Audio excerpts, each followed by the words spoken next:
ಎಲ್ಲರಿಗೂ ನಮಸ್ಕಾರ.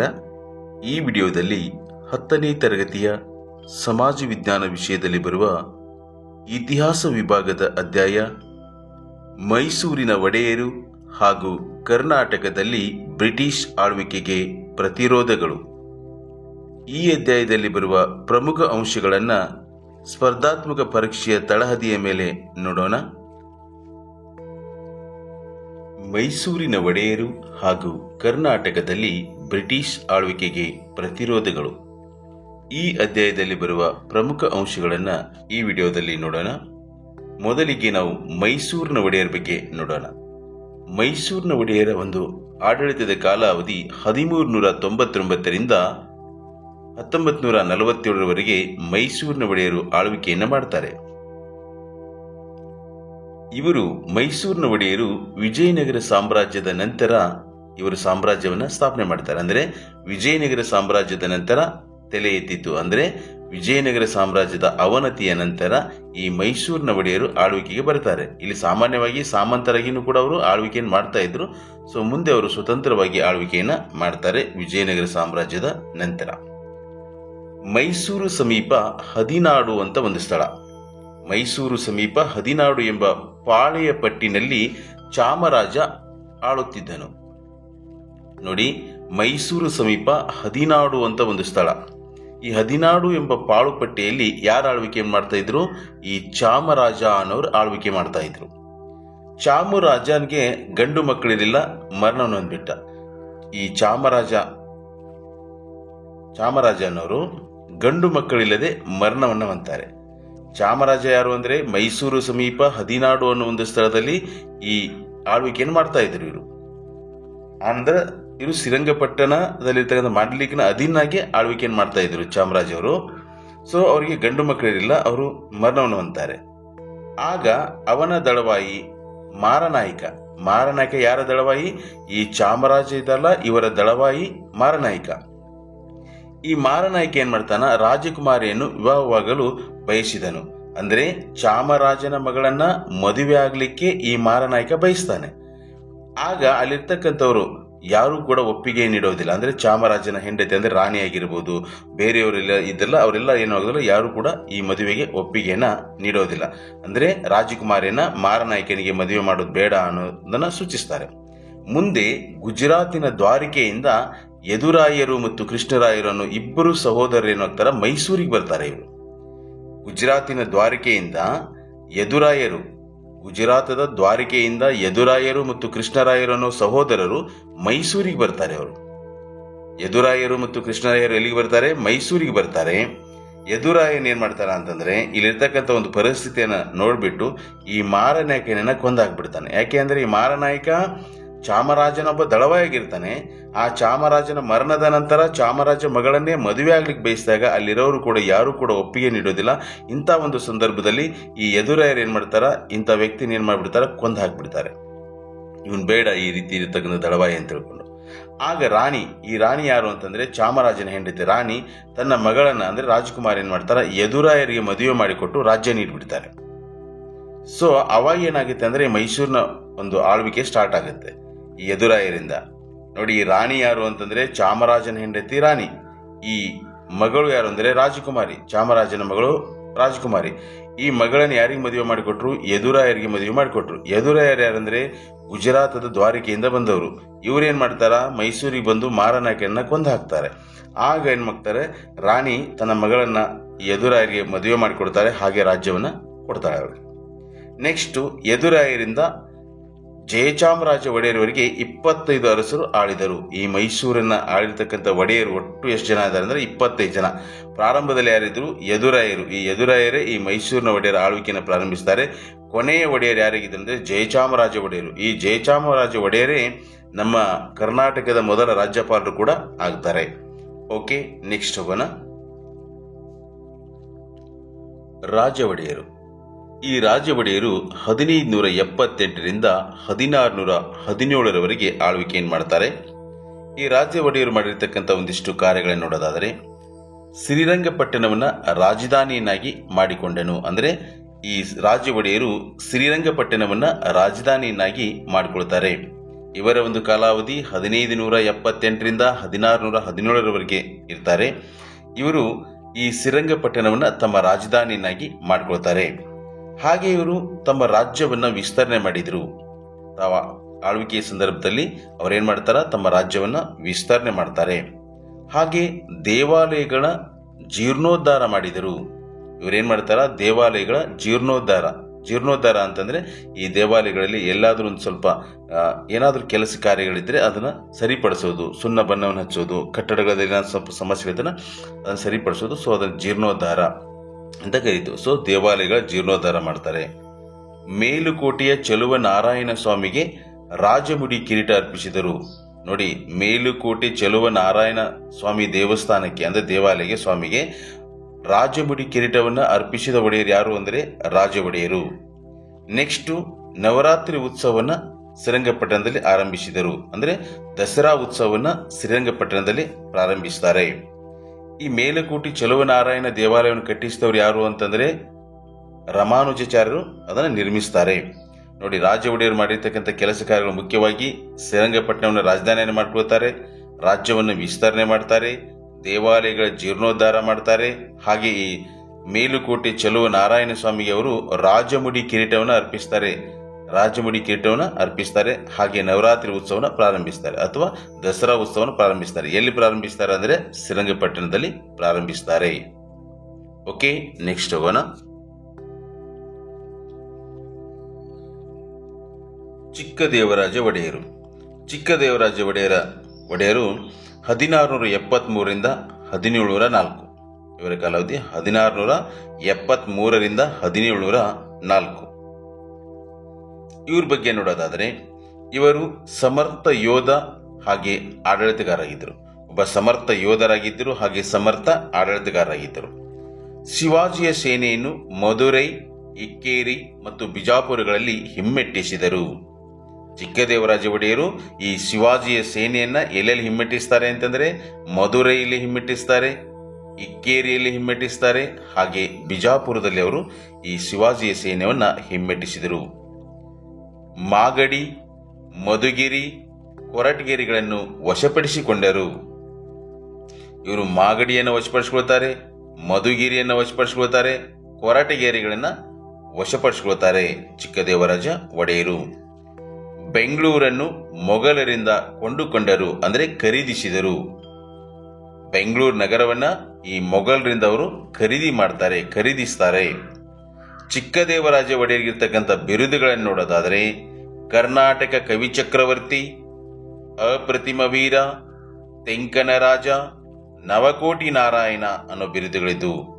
ಇವರ ಬಿರುದುಗಳು ಕರ್ನಾಟಕ ಕವಿ ಚಕ್ರವರ್ತಿ, ಅಪ್ರತಿಮ ವೀರ, ತೆಂಕನ ರಾಜ, ನವಕೋಟಿ ನಾರಾಯಣ.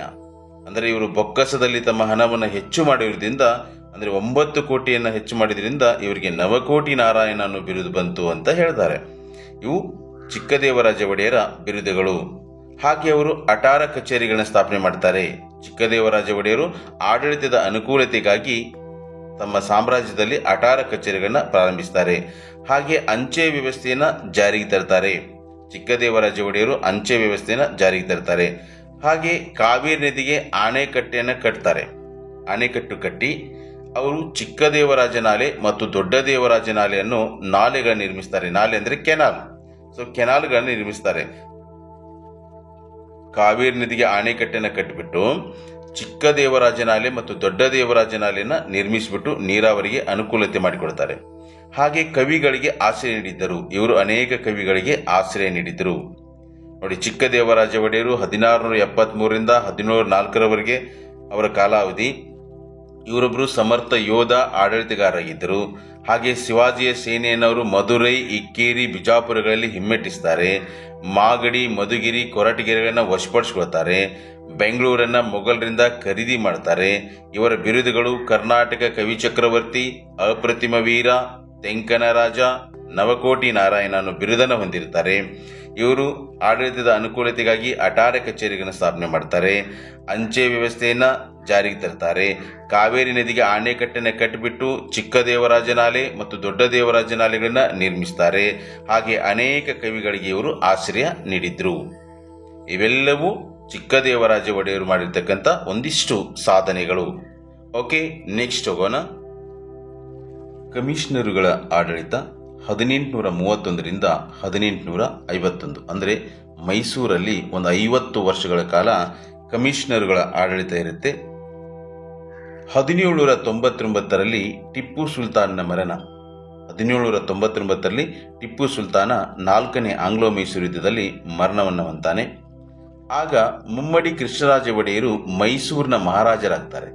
1799ರಲ್ಲಿ 4ನೇ ಆಂಗ್ಲೋ ಮೈಸೂರು ಯುದ್ಧ ಮುಕ್ತಾಯ ಆಗ್ತಾ ಇದ್ದಂತೆ ಈ ಟಿಪ್ಪು ಸುಲ್ತಾನ ಮರಣವನ್ನು ಹೊಂತಾನೆ. ಸೊ ಟಿಪ್ಪು ಸುಲ್ತಾನ ಮರಣವನ್ನು ಹೊಂದಿದ ನಂತರ ಈ ಮೈಸೂರಿನ ಆಡಳಿತವನ್ನು ಯಾರಿಗೆ ಕೊಡ್ತಾರೆ ಅಂತಂದ್ರೆ ಮುಮ್ಮಡಿ ಕೃಷ್ಣರಾಜ ಒಡೆಯರಿಗೆ ಕೊಡ್ತಾರೆ. ಈ ಮುಮ್ಮಡಿ ಕೃಷ್ಣರಾಜ ಒಡೆಯರು ಮೈಸೂರಿನ ಮಹಾರಾಜರಾಗ್ತಾರೆ. ಮುಂದೆ 1830ರಲ್ಲಿ ನಗರ ದಂಗೆ ಆಗುತ್ತೆ. ನಗರ ದಂಗೆ ಅಂತಂದ್ರೆ ತೆರಿಗೆ ಸಲುವಾಗಿ ಇಲ್ಲಿ ಚಳುವಳಿ ಸ್ಟಾರ್ಟ್ ಆಗುತ್ತೆ. ವಿಶೇಷವಾಗಿ ಇದು ಶಿವಮೊಗ್ಗದಲ್ಲಿ ಸ್ಟಾರ್ಟ್ ಆಗುತ್ತೆ. ಇದರ ನಾಯಕತ್ವ ಯಾರು ವಹಿಸ್ತಾರೆ ಅಂದ್ರೆ ಬೂದಿ ಬಸಪ್ಪ ಅಂತ ವಹಿಸ್ಕೊಳ್ತಾನೆ.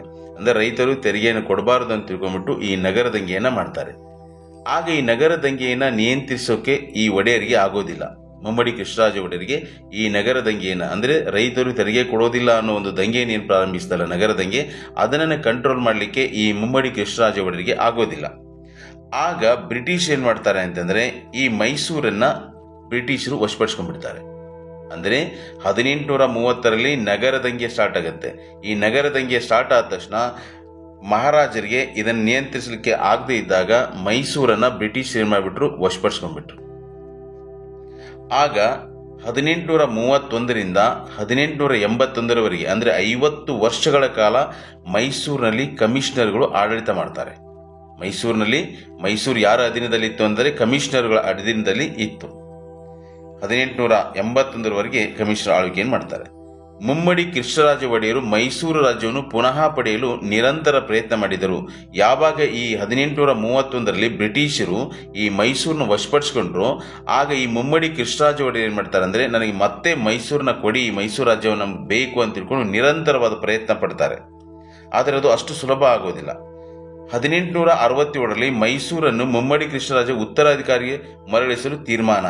ಆಗ ಇವರು ಏನ್ ಪೈಪೋಟಿ ಮಾಡ್ತಾ ಇದ್ದಲ್ವಾ ಅಂತ ಒಂದು ಸಂದರ್ಭದಲ್ಲಿ ಬ್ರಿಟಿಷ್ ಏನ್ ಮಾಡ್ತಾರ, ಒಂದು ತೀರ್ಮಾನವನ್ನು ಕೈಗೊಳ್ತಾರೆ. ಯಾವಾಗ 1867ರಲ್ಲಿ ಒಂದು ತೀರ್ಮಾನಕ್ಕೆ ಬರ್ತಾರೆ ಅಂತಂದ್ರೆ ಮೈಸೂರಿನ ಒಡೆಯರಿಗೆ ಕೊಡೋಣ, ಬಟ್ ಈಗಿರ್ತಕ್ಕಂಥ ಈ ಮುಮ್ಮಡಿ ಕೃಷ್ಣರಾಜ ಒಡೆಯರಿಗೆ ಕೊಡೋದು ಬೇಡ. ಯಾಕಂದ್ರೆ ಅವರು ಅಸಮರ್ಥರಿದ್ದಾರೆ, ಅವ್ರಿಗೆ ಇದನ್ನ ಆಳ್ವಿಕೆಯನ್ನು ಮಾಡ್ಕೊಂಡು ಹೋಗ್ಲಿಕ್ಕೆ ಆಗೋದಿಲ್ಲ. ಅವ್ರಿಗೆ ಕೊಡೋದು ಬೇಡ, ಅವರ ಉತ್ತರಾಧಿಕಾರಿಗಳಿಗೆ ಏನ್ ಮಾಡೋಣ ಅಂದ್ರೆ ಮೈಸೂರನ್ನ ಮರಳಿಸೋಣ. ಮೈಸೂರಿನ ಒಡೆಯರಿಗೆ ಕೊಡೋದಾದ್ರೆ ಮುಮ್ಮಡಿ ಕೃಷ್ಣರಾಜ ಒಡೆಯರಿಗೆ ಕೊಡೋದು ಬೇಡ. ಯಾರಿಗೆ ಕೊಡೋಣ? ಅವರ ಉತ್ತರಾಧಿಕಾರಿಗಳಿಗೆ ಕೊಡೋಣ ಅಂತ ತಿಳ್ಕೊಂಡ್ಬಿಟ್ಟು ಬ್ರಿಟಿಷರು ಒಂದು ನಿರ್ಧಾರವನ್ನು ಮಾಡ್ಕೊಳ್ತಾರ. ಯಾವಾಗ ಅಂದ್ರೆ 1867ರಲ್ಲಿ ಒಂದು ತೀರ್ಮಾನಕ್ಕೆ ಬರ್ತಾರೆ ಬ್ರಿಟಿಷರು. ಈ ತೀರ್ಮಾನವನ್ನು ಕೇಳಿರ್ತಕ್ಕಂಥ ಮುಮ್ಮಡಿ ಕೃಷ್ಣರಾಜ ಒಡೆಯರ್ ಏನ್ ಮಾಡ್ಬಿಡ್ತಾರ ಅಂತಂದ್ರೆ 1868ರಲ್ಲಿ ಮಾರನೇ ವರ್ಷ ಅವರು ನಿಧನರಾಗ್ಬಿಡ್ತಾರೆ. ಅಂದ್ರೆ ಆಡಳಿತವನ್ನು ನನಗೆ ಕೊಡೋದಿಲ್ಲ ಬ್ರಿಟಿಷರು, ನನ್ನ ಉತ್ತರಾಧಿಕಾರಿಗಳಿಗೆ ಕೊಡ್ತಾರೆ ಅಂತ ಆ ವಿಷಯ ತಿಳಿತಾ ಇದ್ದಂತೆ ಈ ಮುಮ್ಮಡಿ ಕೃಷ್ಣರಾಜ ಒಡೆಯರು ಮಾರನೇ ವರ್ಷನೇ ಅವರು 1868ರಲ್ಲಿ ಮುಮ್ಮಡಿ ಕೃಷ್ಣರಾಜ ಒಡೆಯರು ಮರಣವನ್ನು ಹೊಂತಾರೆ. ಮುಂದೆ ಇಲ್ಲಿ ಬಂದಿರತಕ್ಕಂಥ ಪ್ರಮುಖ ಕಮಿಷನರ್ಗಳು ಯಾರು ಅಂದ್ರೆ ಮಾರ್ಕ್ ಕಬ್ಬನ್ ಅಂತ ಬರ್ತಾರೆ. ಇವರು 27 ವರ್ಷಗಳ ಕಾಲ ಆಳ್ವಿಕೆಯನ್ನು ಮಾಡ್ತಾರೆ. ಆನಂತರ LB ಭೌರಿಂಗ್ ಇವರು 8 ವರ್ಷಗಳ ಕಾಲ ಆಳ್ವಿಕೆಯನ್ನು ಮಾಡ್ತಾರೆ. ಇವರು ಒಂದಿಷ್ಟು ಸುಧಾರಣೆಗಳನ್ನು ಕೂಡ ಮಾಡಿದ್ದಾರೆ. ಇಲ್ಲಿ ಕೊನೆಯ ಕಮಿಷನರ್ ಯಾರು ಅಂದ್ರೆ ಜೇಮ್ಸ್ ಗೋರ್ಡಾನ್. ಹಾಗೆ ಮೊದಲ ಕಮಿಷನರ್ ಅಂದ್ರೆ ಕರ್ನಲ್ ಬ್ರಿಕ್ಸ್. ಈ ಕಮಿಷನರ್ ಆಳ್ವಿಕೆಯಲ್ಲಿ 1831ರಲ್ಲಿ ಫಸ್ಟ್ ಇರ್ತಕ್ಕಂಥ ಕಮಿಷನರ್ ಯಾರು ಅಂದ್ರೆ ಕರ್ನಲ್ ಬ್ರಿಕ್ಸ್ ಅಂತ ಬರ್ತಾರೆ. ಹಾಗೆ ಕೊನೆಯ ಕಮಿಷನರ್ ಯಾರಂದ್ರೆ ಜೇಮ್ಸ್ ಗೋರ್ಡಾನ್. ಇಲ್ಲಿ ಬರ್ತಕ್ಕಂಥ ಪ್ರಮುಖ ಕಮಿಷನರ್ಗಳು ಯಾರು ಅಂದ್ರೆ ಒಂದಿಷ್ಟು ಸುಧಾರಣೆ ಮಾಡಿರ್ತಕ್ಕಂಥ ಪ್ರಮುಖ ಕಮಿಷನರ್ಗಳು ಯಾರು ಅಂತಂದ್ರೆ ಮಾರ್ಕ್ ಕಬ್ಬನ್. ಇವರು 27 ವರ್ಷ ಆಳ್ವಿಕೆಯನ್ನು ಮಾಡ್ತಾರೆ, ಅಂದ್ರೆ ತಮ್ಮ ಆಡಳಿತವನ್ನು ಮಾಡ್ತಾರೆ. ಹಾಗೆ LB ಭೌರಿಂಗ್ ಇವರು 8 ವರ್ಷಗಳನ್ನ ಆಳ್ವಿಕೆಯನ್ನು ಮಾಡ್ತಾರೆ. ಬಹಳಷ್ಟು ಒಂದಿಷ್ಟು ಸುಧಾರಣೆಗಳನ್ನು ಕೂಡ ಈ ಕಮಿಷನರ್ ಒಂದು ಕಾಲಾವಧಿಯಲ್ಲಿ ಆಗುತ್ತೆ. ಒಟ್ಟು ಮೈಸೂರಿನಲ್ಲಿ 50 ವರ್ಷಗಳ ಕಾಲ ಈ ಕಮಿಷನರ್ ಆಳ್ವಿಕೆ ಇತ್ತು. 1831ರಿಂದ 1881ರವರೆಗೆ ಈ ಕಮಿಷನರ್ ಆಳ್ವಿಕೆ ಮೈಸೂರಿನಲ್ಲಿತ್ತು. ಓಕೆ, ನೆಕ್ಸ್ಟ್ ಹೋಗೋಣ. 10ನೇ ಚಾಮರಾಜೇಂದ್ರ ಒಡೆಯರು. 10ನೇ ಚಾಮರಾಜೇಂದ್ರ ಒಡೆಯರು 1881ರಲ್ಲಿ 10ನೇ ಚಾಮರಾಜೇಂದ್ರ ಒಡೆಯರು ಪಟ್ಟಕ್ಕೆ ಬರ್ತಾರೆ. ಮೈಸೂರಲ್ಲಿ 1831ರಿಂದ 1881ರವರೆಗೂ ಅಂದರೆ 50 ವರ್ಷಗಳ ಕಾಲ ಕಮಿಷನರ್ ಆಳ್ವಿಕೆ ಇತ್ತು. ಈ 50 ವರ್ಷಗಳ ಕಮಿಷನರ್ ಆಳ್ವಿಕೆ ಇತ್ತು. ಈ 1881ರಲ್ಲಿ ಬ್ರಿಟಿಷ್ ಏನ್ ಮಾಡ್ತಾರೆ ಅಂತಂದ್ರೆ ಮೈಸೂರಿನ ಒಡೆಯರಿಗೆ ಆಡಳಿತವನ್ನು ಹಸ್ತಾಂತರ ಮಾಡ್ತಾರೆ 1881ರಲ್ಲಿ. ಆಗ ಅಧಿಕಾರ ಸ್ವೀಕಾರ ಮಾಡಿದವರು ಯಾರು ಅಂದ್ರೆ 10ನೇ ಚಾಮರಾಜೇಂದ್ರ ಒಡೆಯರು. ಈ 10ನೇ ಚಾಮರಾಜೇಂದ್ರ ಒಡೆಯರು 1881ರಲ್ಲಿ ಪಟ್ಟಕ್ಕೆ ಬರ್ತಾರೆ. ಆಗ ದಿವಾನ್ರು ನೋಡಿ ದಿವಾನ್ ಸಿ ರಂಗಾಚಾರ್ಲು ನೇಮಕವಾಗ್ತಾರೆ. ಇವರೇನ್ ಮಾಡ್ತಾರೆ, ಮೈಸೂರು ಪ್ರಜಾಪ್ರತಿನಿಧಿ ಸಭೆಯನ್ನ ಪ್ರಾರಂಭಿಸ್ತಾರೆ. ಮೈಸೂರು ಪ್ರಜಾಪ್ರತಿನಿಧಿ ಸಭೆಯನ್ನ ಸ್ಟಾರ್ಟ್ ಮಾಡ್ತಾರೆ. 1881ರಲ್ಲಿ ಕೋಲಾರದ ಚಿನ್ನದ ಗಣಿ ಆರಂಭಿಸಿದರು. 1881ರಲ್ಲಿ ಏನ್ ಮಾಡ್ತಾರ, ಈ ಕೋಲಾರದ ಚಿನ್ನದ ಗಣಿಯನ್ನ ಆರಂಭಿಸ್ತಾರೆ. 1882ರಲ್ಲಿ ಬೆಂಗಳೂರು ಮತ್ತು ಮೈಸೂರು ಮಧ್ಯದಲ್ಲಿ ರೈಲು ಸಾರಿಗೆಯನ್ನು ಪ್ರಾರಂಭಿಸ್ತಾರೆ. 1882ರಲ್ಲಿ ಬೆಂಗಳೂರು ಮತ್ತು ಮೈಸೂರು ಮಧ್ಯದಲ್ಲಿ ರೈಲು ಸಾರಿಗೆಯನ್ನು ಪ್ರಾರಂಭಿಸ್ತಾರೆ. 1883ರಲ್ಲಿ ದಿವಾನ್ರಾಗಿರ್ತಕ್ಕಂಥ ಸಿ ರಂಗಾಚಾರ್ಲರವರು ಮರಣವನ್ನು ಹೊಂತಾರೆ. 1883ರಲ್ಲಿ ಸಿ ರಂಗಾಚಾರ್ಲು ಮರಣವನ್ನು ಹೊಂತಾರೆ. ಆಗ 1883 ಅದೇ ವರ್ಷ ಕೆ ಶೇಷಾದ್ರಿ ಅಯ್ಯರವರು ಏನಾಗ್ತಾರ, ದಿವಾನ್ರಾಗ್ತಾರೆ. 1883ರಲ್ಲಿ ಸಿ ರಂಗಾಚಾರ್ಲು ನಿಧನರಾಗ್ತಾರೆ. ಅವರು ನಿಧನರಾದ ಅದೇ ವರ್ಷವೇ ಏನಾಗುತ್ತೆ, 1883ರಲ್ಲಿ ಕೆ ಶೇಷಾದ್ರಿ ಅಯ್ಯರವರು ದಿವಾನ್ರಾಗಿ ಅಧಿಕಾರ ಸ್ವೀಕರಿಸ್ತಾರೆ. ಇವರ ಕಾಲಾವಧಿಯಲ್ಲಿ ಏನೇನಾಗುತ್ತೆ, ಸಿವಿಲ್ ಸರ್ವಿಸ್ ಪರೀಕ್ಷೆಯನ್ನು ಆರಂಭಿಸಿದರು. ಈ ಸಂದರ್ಭದಲ್ಲಿ ಸಿವಿಲ್ ಸರ್ವಿಸ್ ಪರೀಕ್ಷೆಯನ್ನು ಪ್ರಾರಂಭಿಸ್ತಾರೆ. 1894ರಲ್ಲಿ ಶಿಶು ವಿವಾಹ ನಿಷೇಧ ಕಾಯ್ದೆಯನ್ನು ಜಾರಿಗೆ ತರ್ತಾರೆ. 1894ರಲ್ಲಿ ಶಿಶು ವಿವಾಹ ನಿಷೇಧ ಕಾಯ್ದೆಯನ್ನು ಜಾರಿಗೆ ತರ್ತಾರೆ. 1894ರಲ್ಲಿ ಶಿಶು ವಿವಾಹ ನಿಷೇಧ ಕಾಯ್ದೆಯನ್ನು ಜಾರಿಗೆ ತರ್ತಾರೆ. 1881ರಲ್ಲಿ ಮೈಸೂರಿನಲ್ಲಿ ಮಹಾರಾಣಿ ಬಾಲಿಕಾ ಪ್ರೌಢಶಾಲೆ ಸ್ಥಾಪನೆ ಮಾಡ್ತಾರೆ. 1881ರಲ್ಲಿ ಮೈಸೂರಿನಲ್ಲಿ ಮಹಾರಾಣಿ ಬಾಲಿಕಾ ಪ್ರೌಢಶಾಲೆಯನ್ನು ಸ್ಥಾಪನೆ ಮಾಡ್ತಾರೆ. 1881ರಲ್ಲಿ ಮೈಸೂರಿನಲ್ಲಿ ಮಹಾರಾಣಿ ಬಾಲಿಕಾ ಪ್ರೌಢಶಾಲೆಯನ್ನು ಪ್ರಾರಂಭಿಸ್ತಾರೆ. ವಿವೇಕಾನಂದರು ಚಿಕಾಗೋ ಸಮ್ಮೇಳನಕ್ಕೆ ಹೋಗಲು ಸಹಾಯ ಮಾಡಿದರು. ನೋಡಿ, 1893ರಲ್ಲಿ ಹೋಗ್ತಾರೆ ಸ್ವಾಮಿ ವಿವೇಕಾನಂದರು ಅಮೆರಿಕದ ಚಿಕಾಗೋಕ್ಕೆ. 1893ರಲ್ಲಿ ಸ್ವಾಮಿ ವಿವೇಕಾನಂದರು ಅಮೆರಿಕದ ಚಿಕಾಗೋದಲ್ಲಿ ನಡೆದ ವಿಶ್ವ ಧರ್ಮ ಸಮ್ಮೇಳನಕ್ಕೆ ಹೋಗ್ಲಿಕ್ಕೆ ಹಣಕಾಸಿನ ಸಹಾಯವನ್ನ ಮಾಡಿದವರು ಯಾರು ಅಂದರೆ 10ನೇ ಚಾಮರಾಜೇಂದ್ರ ಒಡೆಯರು.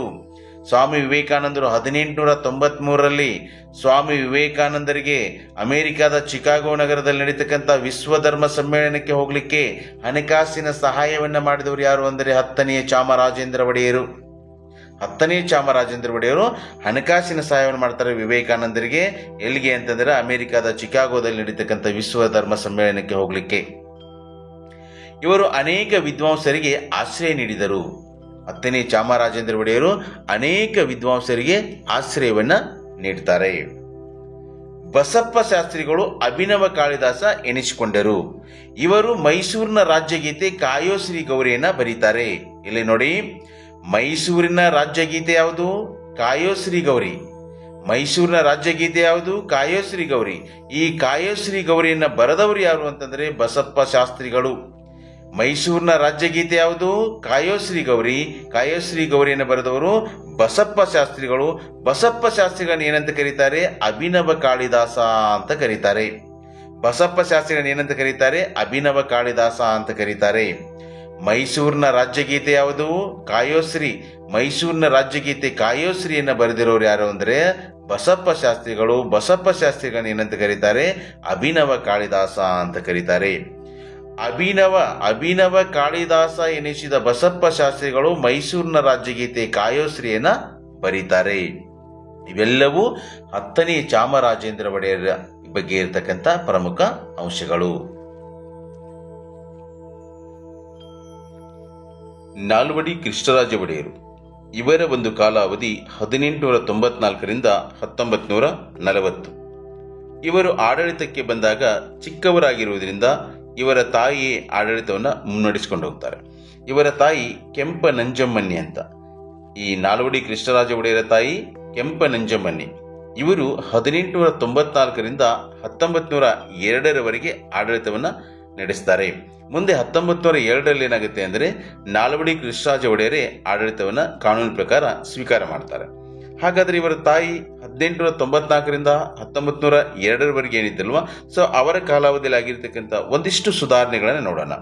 ನಾಲ್ವಡಿ ಕೃಷ್ಣರಾಜ ಒಡೆಯರ ತಾಯಿ ಇರ್ತಕ್ಕಂಥ ಕೆಂಪ ನಂಜಮ್ಮನಿಯ ಒಂದು ಆಡಳಿತದ ಕಾಲಾವಧಿಯಲ್ಲಿ ಅವರೇ ಆಡಳಿತವನ್ನು ಮುನ್ನಡೆಸ್ಕೊಂಡು ಹೋಗ್ತಾ ಇರ್ತಾರೆ. ಯಾಕೆ ಅಂತಂದ್ರೆ ಮುಖ್ಯ ಕಾರಣ ನಾಲ್ವಡಿ ಕೃಷ್ಣರಾಜ ಒಡೆಯರು ಚಿಕ್ಕವರಾಗಿರ್ತಾರೆ. ಏನೇನು ಸುಧಾರಣೆಗಳಾಗ್ತವು? ಚಿನ್ನದ ಗಣಿಯನ್ನ ಸುಧಾರಣೆ ಮಾಡ್ತಾರೆ. ಹಾಗೆ ಕಾಲೇಜುಗಳನ್ನು ಅವರು ಸ್ಥಾಪನೆ ಮಾಡ್ತಾರೆ. ಮಾರಿ ಕಣಿವೆ ಜಲಾಶಯ ನಿರ್ಮಾಣ ಮಾಡ್ತಾರೆ. ರೈಲು ಮಾರ್ಗಗಳನ್ನ ಹಾಕಿಸ್ತಾರೆ. ಆಸ್ಪತ್ರೆಗಳನ್ನ ಸ್ಥಾಪನೆ ಮಾಡ್ತಾರೆ. ಹಾಗೆ ಶಿವನ ಸಮುದ್ರದಲ್ಲಿ ಜಲವಿದ್ಯುತ್ ಕೇಂದ್ರ ಸ್ಥಾಪನೆ, ಅಂದ್ರೆ ಫಸ್ಟ್ ನಮ್ಮ ದೇಶದಲ್ಲಿ ನಮ್ಮ 1902ರಲ್ಲಿ ಕಾವೇರಿ ನದಿಯ ಜಲಪಾತ ಆಗಿರ್ತಕ್ಕಂಥ ಶಿವನ ಸಮುದ್ರ ಜಲಪಾತ ಇದೆ ಅಲ್ವಾ, ಸೊ ಆ ಶಿವನ ಸಮುದ್ರದಲ್ಲಿಯೇ ಜಲವಿದ್ಯುತ್ ಉತ್ಪಾದನೆ ಮಾಡ್ತಾರೆ 1902ರಲ್ಲಿ. ಇದು ಫಸ್ಟ್ ನಮ್ಮ ಇಂಡಿಯಾದಲ್ಲಿ. ಸೊ ಆ ವಿದ್ಯುತ್ ಅನ್ನು ಏನ್ ಮಾಡ್ತಾರೆ ಅಂದ್ರೆ ಕೋಲಾರದ ಚಿನ್ನದ ಗಣಿಗೆ ಪೂರೈಕೆ ಮಾಡ್ತಾರೆ. ಹಾಗೆ ಬೆಂಗಳೂರು ನಗರಕ್ಕೆ ಪೂರೈಕೆ ಮಾಡ್ತಾರೆ. ಫಸ್ಟ್ ಶಿವನ ಸಮುದ್ರದಲ್ಲಿ ಉತ್ಪಾದನೆ ಆಗಿರ್ತಕ್ಕಂಥ ವಿದ್ಯುತ್ ಅನ್ನ ಕೋಲಾರದ ಚಿನ್ನದ ಗಣಿಗೆ ಪೂರೈಕೆ ಮಾಡ್ತಾರೆ. ಹಾಗೆ ಬೆಂಗಳೂರು ನಗರಕ್ಕೆ ಪೂರೈಕೆ ಮಾಡ್ತಾರೆ.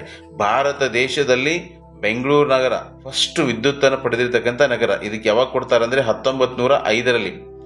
ಭಾರತ ದೇಶದಲ್ಲಿ ಪ್ರಪ್ರಥಮ ಬಾರಿಗೆ ವಿದ್ಯುತ್ ಪಡೆದ ನಗರ ಯಾವುದು ಅಂದ್ರೆ ಬೆಂಗಳೂರು ನಗರ. ಬೆಂಗಳೂರು ನಗರಕ್ಕೆ 1905ರಲ್ಲಿ ವಿದ್ಯುತ್ ಅನ್ನ ಪೂರೈಕೆ ಮಾಡ್ತಾರೆ. ನೆಕ್ಸ್ಟ್, ಭಾರತದಲ್ಲಿ ವಿದ್ಯುತ್ ಪಡೆದ ಮೊದಲ ನಗರ ಯಾವುದಂದ್ರೆ ಬೆಂಗಳೂರು. ಯಾವಾಗ ಕೊಡ್ತಾರೆ ಅಂದ್ರೆ 1905ರಲ್ಲಿ ಈ ವಿದ್ಯುತ್ ಅನ್ನ ಪೂರೈಕೆ ಮಾಡ್ತಾರೆ ಬೆಂಗಳೂರು ನಗರಕ್ಕೆ. ನೆಕ್ಸ್ಟ್ 1902ರಲ್ಲಿ ನಾಲ್ವಡಿ ಕೃಷ್ಣರಾಜ ಒಡೆಯರು ಅಧಿಕಾರ ವಹಿಸಿಕೊಂಡರು. ನೋಡಿ, 1902ರಲ್ಲಿ ನಾಲ್ವಡಿ ಕೃಷ್ಣರಾಜ ಒಡೆಯರು ಮಾಡ್ತಾರೆ ಅಂದ್ರೆ ಕಾನೂನು ಪ್ರಕಾರ ಅವರು ಅಧಿಕಾರ ಸ್ವೀಕಾರ ಮಾಡ್ತಾರೆ. 1894ರಲ್ಲಿ ಬಂದಾಗ ಅವರು ವಯಸ್ಸಲ್ಲಿ ಚಿಕ್ಕವರಾಗಿದ್ದರು. ಹೀಗಾಗಿ 1894ರಿಂದ 1902ರವರೆಗೆ ಅವರ ತಾಯಿ ಕೆಂಪ ನಂಜಮ್ಮನಿಯ ಆಡಳಿತವನ್ನ ಮುನ್ನಡೆಸ್ಕೊಂಡು ಹೋದ್ರು ಅವರು. ಬಟ್ ಇವರು ಕಾನೂನು ಪ್ರಕಾರ ನಾಲ್ವಡಿ ಕೃಷ್ಣರಾಜ ಒಡೆಯರು ಏನ್ ಮಾಡ್ತಾರೆ, 1902ರಲ್ಲಿ ಈ ನಾಲ್ವಡಿ ಕೃಷ್ಣರಾಜ ಒಡೆಯರು ಅಧಿಕಾರವನ್ನ ಸ್ವೀಕಾರ ಮಾಡ್ತಾರೆ. ಪ್ರಮುಖ ದಿವಾನರು ಇವರ ಕಾಲಾವಧಿಯಲ್ಲಿ, ನಾಲ್ವಡಿ ಕೃಷ್ಣರಾಜ ಒಡೆಯರ ಕಾಲಾವಧಿಯಲ್ಲಿ ಪ್ರಮುಖ ದಿವಾನರು ಯಾರ್ಯಾರು ಸೇವೆಯನ್ನು ಸಲ್ಲಿಸಿದ್ದಾರೆ ಅಂತ ನೋಡೋದಾದರೆ PN ಕೃಷ್ಣಮೂರ್ತಿ, VP ಮಾಧವರಾಯರು, T Anandrao, sir M Visvesvaraya, Kantharaj Urs, sir Albion Banerji, sir Mirza Ismail. ಈ ಎಲ್ಲ ಪ್ರಮುಖ ದಿವಾನರು ಯಾರ ಕಾಲಾವಧಿಯಲ್ಲಿ ಇದ್ರು ಅಂತಂದ್ರೆ ಈ ನಾಲ್ವಡಿ ಕೃಷ್ಣರಾಜ ಒಡೆಯರ ಕಾಲಾವಧಿಯಲ್ಲಿ ಇದ್ರು. ಹಾಗಾದ್ರೆ ನಾಲ್ವಡಿ ಕೃಷ್ಣರಾಜ ಒಡೆಯರು ಇನ್ನು ಏನೇನು ಸುಧಾರಣೆಗಳನ್ನು ಮಾಡಿದ್ದಾರೆ ಅನ್ನೋದನ್ನ ಮುಂದೆ ನೋಡೋಣ. ನಾಲ್ವಡಿ ಕೃಷ್ಣರಾಜ ಒಡೆಯರ ಸಾಧನೆಗಳನ್ನ ನೋಡೋಣ. ಅವರ ಕಾಲಾವಧಿಯಲ್ಲಿ ಆಗಿರ್ತಕ್ಕಂಥ ಒಂದಿಷ್ಟು ಸುಧಾರಣೆಗಳು. ಪ್ರಾಥಮಿಕ ಶಾಲೆಗಳ ಶಿಕ್ಷಣ ಶುಲ್ಕ ರದ್ದು ಮಾಡ್ತಾರೆ. ಈ ನಾಲ್ವಡಿ ಕೃಷ್ಣರಾಜ ಒಡೆಯರು ಪ್ರಾಥಮಿಕ ಶಾಲೆ ಈ ಶುಲ್ಕ ಏನಿದೆಯಲ್ವ ಆ ಶಿಕ್ಷಣ ಶುಲ್ಕವನ್ನ ರದ್ದು ಮಾಡ್ತಾರೆ. ಹಾಗೆ ಹೆಣ್ಣು ಮಕ್ಕಳಿಗೆ ಶಿಕ್ಷಣಕ್ಕೆ ನೆರವು ನೀಡಿದರು. ಹೆಣ್ಣು ಮಕ್ಕಳ ಶಿಕ್ಷಣಕ್ಕೆ ಅವ್ರು ಏನ್ ಮಾಡ್ತಾರೆ, ನೆರವನ್ನು ಕೊಡ್ತಾರೆ, ಅಂದ್ರೆ ಹೆಚ್ಚಿನ ಒತ್ತನ್ನ ಕೊಡ್ತಾರೆ, ನೆರವು ನೀಡ್ತಾರೆ. ಮೈಸೂರು ವಿಶ್ವವಿದ್ಯಾಲಯ ಸ್ಥಾಪನೆ. ನಾಲ್ವಡಿ ಕೃಷ್ಣರಾಜ ಒಡೆಯರ ಕಾಲಾವಧಿಯಲ್ಲಿ ಮೈಸೂರು ವಿಶ್ವವಿದ್ಯಾಲಯ ಸ್ಥಾಪನೆ ಆಗುತ್ತೆ.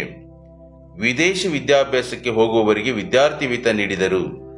ಈ ನಾಲ್ವಡಿ ಕೃಷ್ಣರಾಜ ಒಡೆಯರು ಯಾರಾದರೂ ಉನ್ನತ ಶಿಕ್ಷಣಕ್ಕಾಗಿ ಬೇರೆ ರಾಷ್ಟ್ರಗಳಿಗೆ ಅಂದ್ರೆ ವಿದೇಶಗಳಿಗೆ ಯಾರಾದರೂ ಹೋಗ್ತಾ ಇದ್ರೆ ಅವರಿಗೆ ವಿದ್ಯಾರ್ಥಿ ವೇತನವನ್ನ ನಾಲ್ವಡಿ ಕೃಷ್ಣರಾಜ ಒಡೆಯರು ಕೊಟ್ಟರು. 1909ರಲ್ಲಿ ಬೆಂಗಳೂರಿನಲ್ಲಿ ಭಾರತೀಯ ವಿಜ್ಞಾನ ಸಂಸ್ಥೆಯನ್ನ ಸ್ಥಾಪನೆ ಮಾಡ್ತಾರೆ. ನೋಡಿ, ಭಾರತೀಯ ವಿಜ್ಞಾನ ಸಂಸ್ಥೆಯನ್ನ ಎಲ್ಲಿ ಸ್ಥಾಪನೆ ಮಾಡಿದರು?